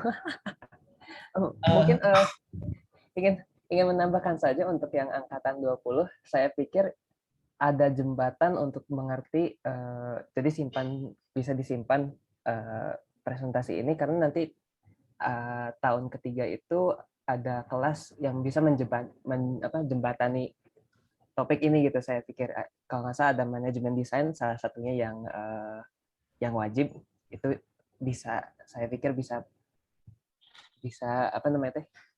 menjembatani gitu. Jadi kalau misalnya masih belum ngerti itu nanti saya pikir someday bisa lebih ngerti lagi gitu. Ya. Terima kasih. Dan sebenarnya ini juga mungkin sesuatu yang abstrak, tapi let's see this as a potensi aja gitu. Untuk ketika masuk DP kita banyak itu selain objek gitu. Apalagi nanti kan kalau nggak salah kurikulumnya udah ada revisi-revisi, udah ada design thinking, walaupun design thinking juga agak-agak ya aku sih agak nggak terlalu ke mazhab itu ya. Cuman emang karena needs-nya ya kan apalagi kita industrial product design. Tapi industrinya sendiri kan ada 1.0, 2.0, 3.0, 4.0.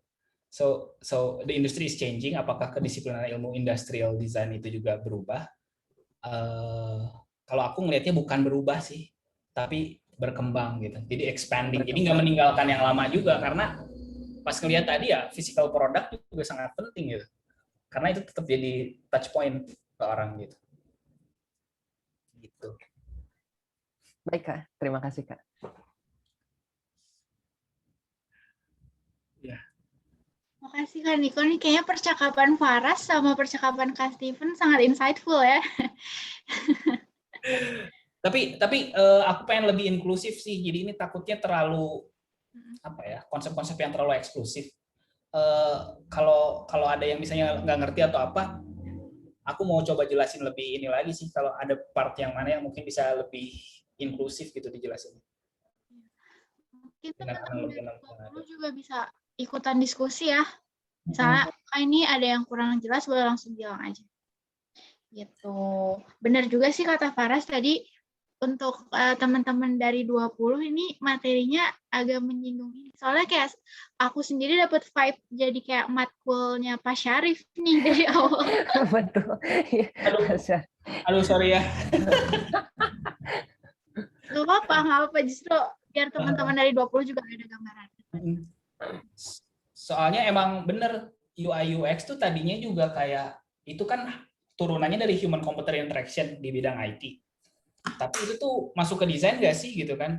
Tapi pas dilihat sebenarnya designing interface tuh udah kita lakukan nggak sih waktu misalnya bikin mesin cuci, terus ada panel-panelnya, atau bikin mobil interiornya ada dashboardnya, terus kenapa sen tuh biasa di kanan itu kan, atau kalau mobil Amerika yang setir kiri dia sennya di kiri ya kalau nggak salah.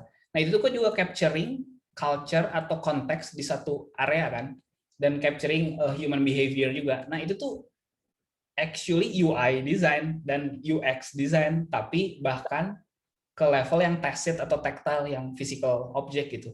Tapi sekarang ya pindahin aja ke apps gitu kan. Tapi kalau kita ngeliat apps radio biasanya ya udah knop itu tuh kan radio, bahkan yang dot yang cuma bisa diklik itu disebutnya radio button. Jadi UI juga sebenarnya mimicking physical object yang beneran ada gitu, dan physical object yang udah ada juga kan sebenarnya product designer yang udah ngedesain kan gitu. Button tombol ya, tombol kan emang udah ada di dunia nyata juga. Jadi UI design tuh actually mimicking physical experience manusia sebelum masuk ke digital gitu, ya kan?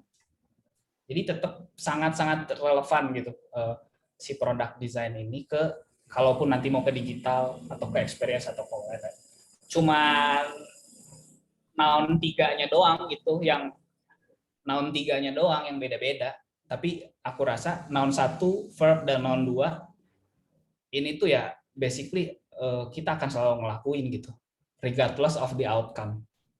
Mau dia automotive designers atau bahkan misalnya design consultant gitu.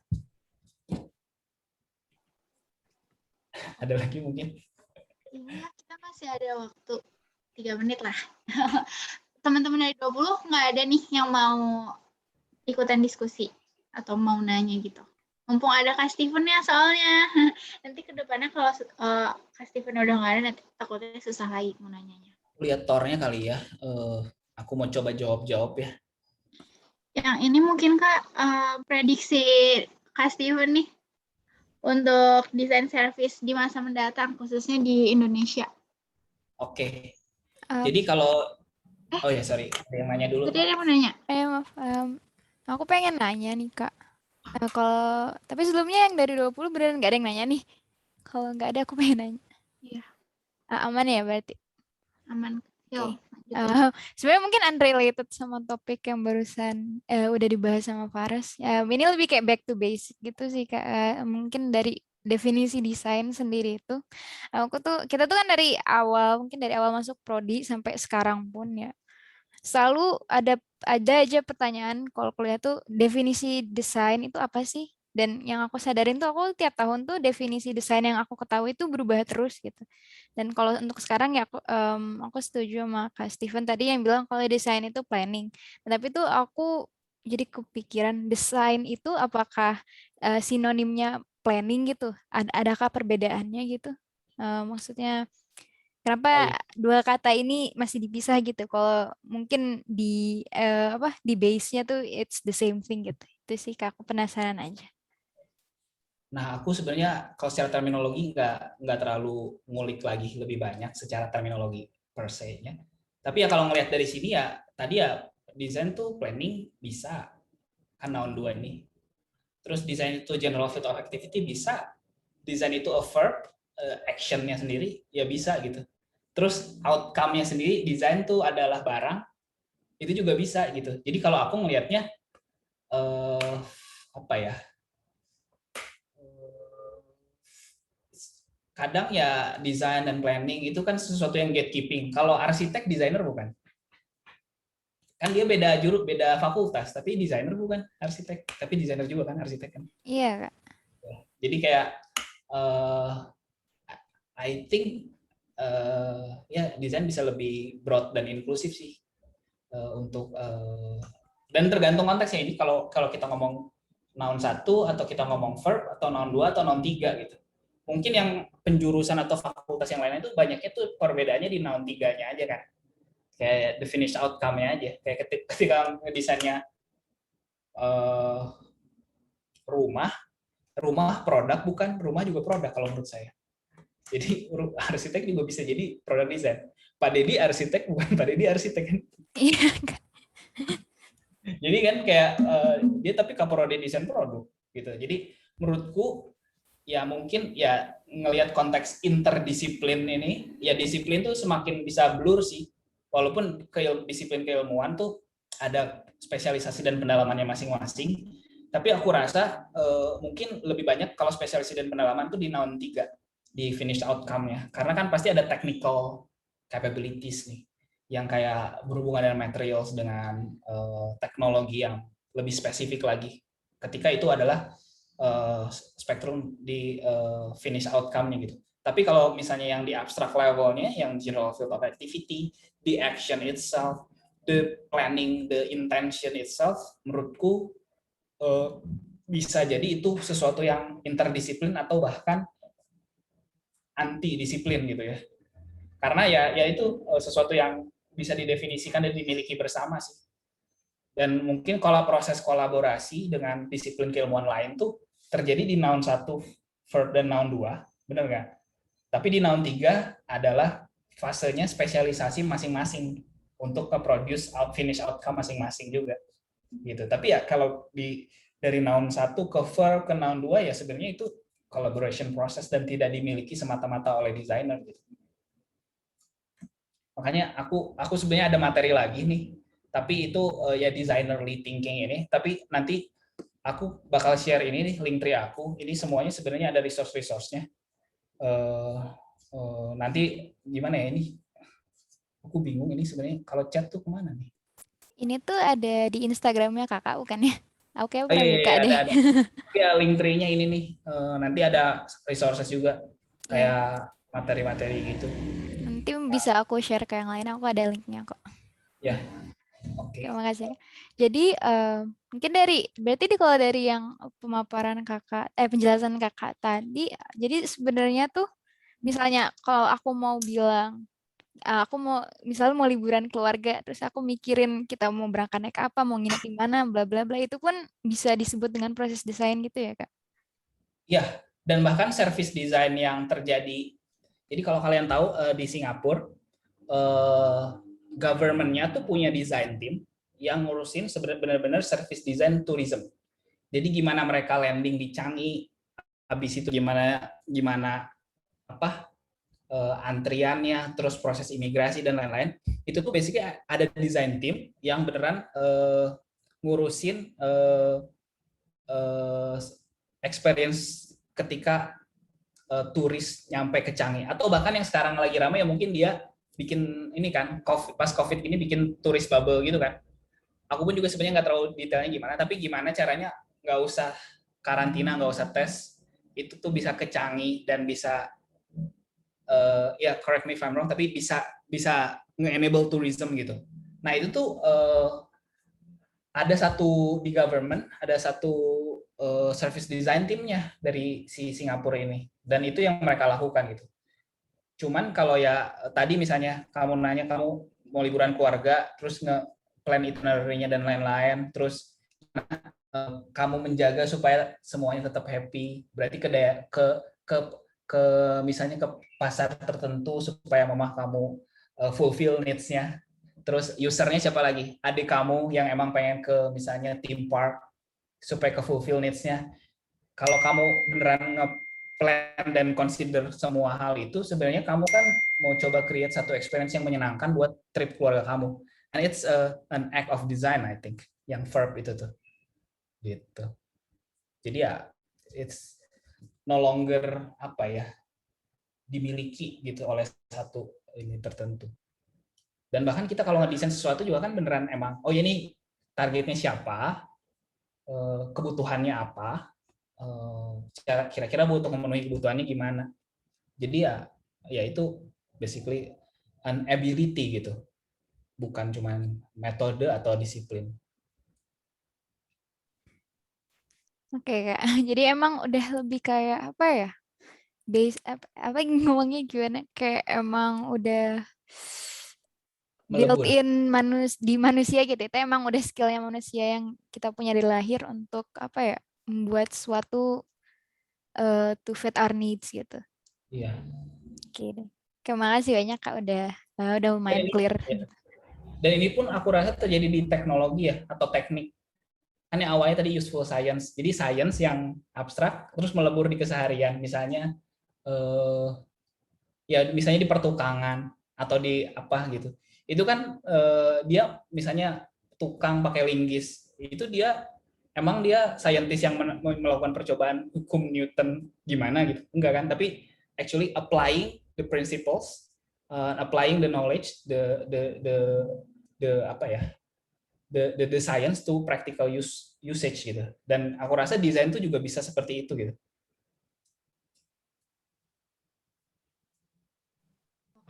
Udah cukup. Ya udah cukup kok. Berarti ya tanpa disadari sebenarnya desain itu udah di mana-mana ya, terutama yang UI dan UX gitu kayak ya kita biasanya jalan-jalan aja, padahal itu jalannya sebenarnya bagian dari hasil si desainer itu ya, mempelajari Ini kalau di kota ya urban planner, city planning, itu kan designers kan. Iya, tuh. Mungkin karena sekarang udah jam 14.56 ya, sesi pertanyaan ini kita tutup dulu. Untuk Kak Niko ada closing statement-nya nggak? Kak Niko, maaf. Untuk Kak Steven ada closing statement nggak? Oke, paling apa ya? Ya paling ini untuk terutama yang anak-anak yang PSDP nih yang baru masuk DP. Ini aku sambil share resource-nya ya. aku rasa ya itu tadi benar kata yang udah disampaikan Kak Niko juga. Kalau emang ketika masuk DP mindsetnya jangan membatasi dulu untuk misalnya satu outcome tertentu. Tapi ya sebenarnya bisa macam-macam gitu yang kalian bisa lakuin sebagai product designer. Karena product designer tuh ya basically paling mendekati desainer doang gitu loh. Karena kalau yang lain mungkin udah ada spesialisasi outcome-nya apa. Arsitek ya pasti bikin rumah gitu kan. Nah, tapi kalau product designer tuh kita punya privilege untuk ngedefine sendiri produknya itu apa gitu. I think that's the most interesting part untuk masuk DP kalau aku rasa ya. Gitu. Terima kasih Kak Steven. Semoga yang tadi disampaikan Kak Steven ilmunya bisa diserap sama teman-teman semua ya. Paling habis ini mungkin kita kasih penyerahan kenang-kenangan lagi kayak tadi. Kinta boleh langsung. Ada sesi sertifikat lagi. Ya.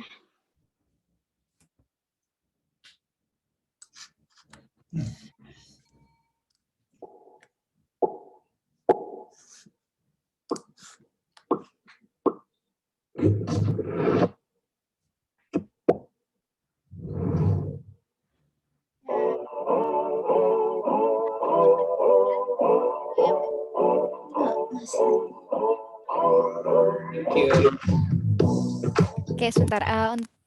Dokumentasi dulu ya, Kak. Mungkin aku itu dulu. Aku spotlight dulu untuk semuanya. Sebentar.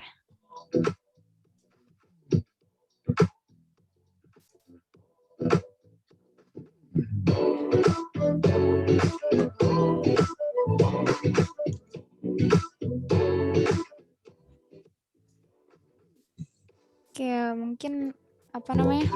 Aku hitung ya. 1, 2, 3. Oke, sekali lagi 1, 2, 3. Oke, udah. Mungkin sekarang kita dokumen foto bersama dulu ya. Mungkin udah bisa disudahi dulu share screen-nya.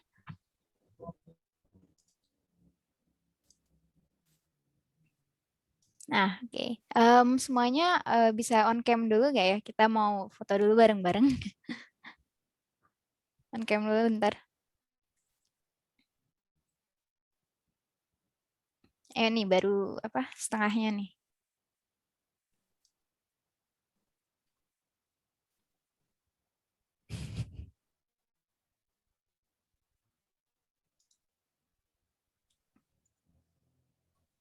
Oke, masih ditunggu yang lainnya nih, yang di halaman kedua masih banyak yang nggak bisa. Oh ya, oke. Yang nggak bisa on cam nggak apa-apa mungkin. Tapi yang bisa on cam usahain on cam sih biar biar rame. Oke deh. Tunggu sebentar lagi, yang lainnya lagi nge-load nih di aku.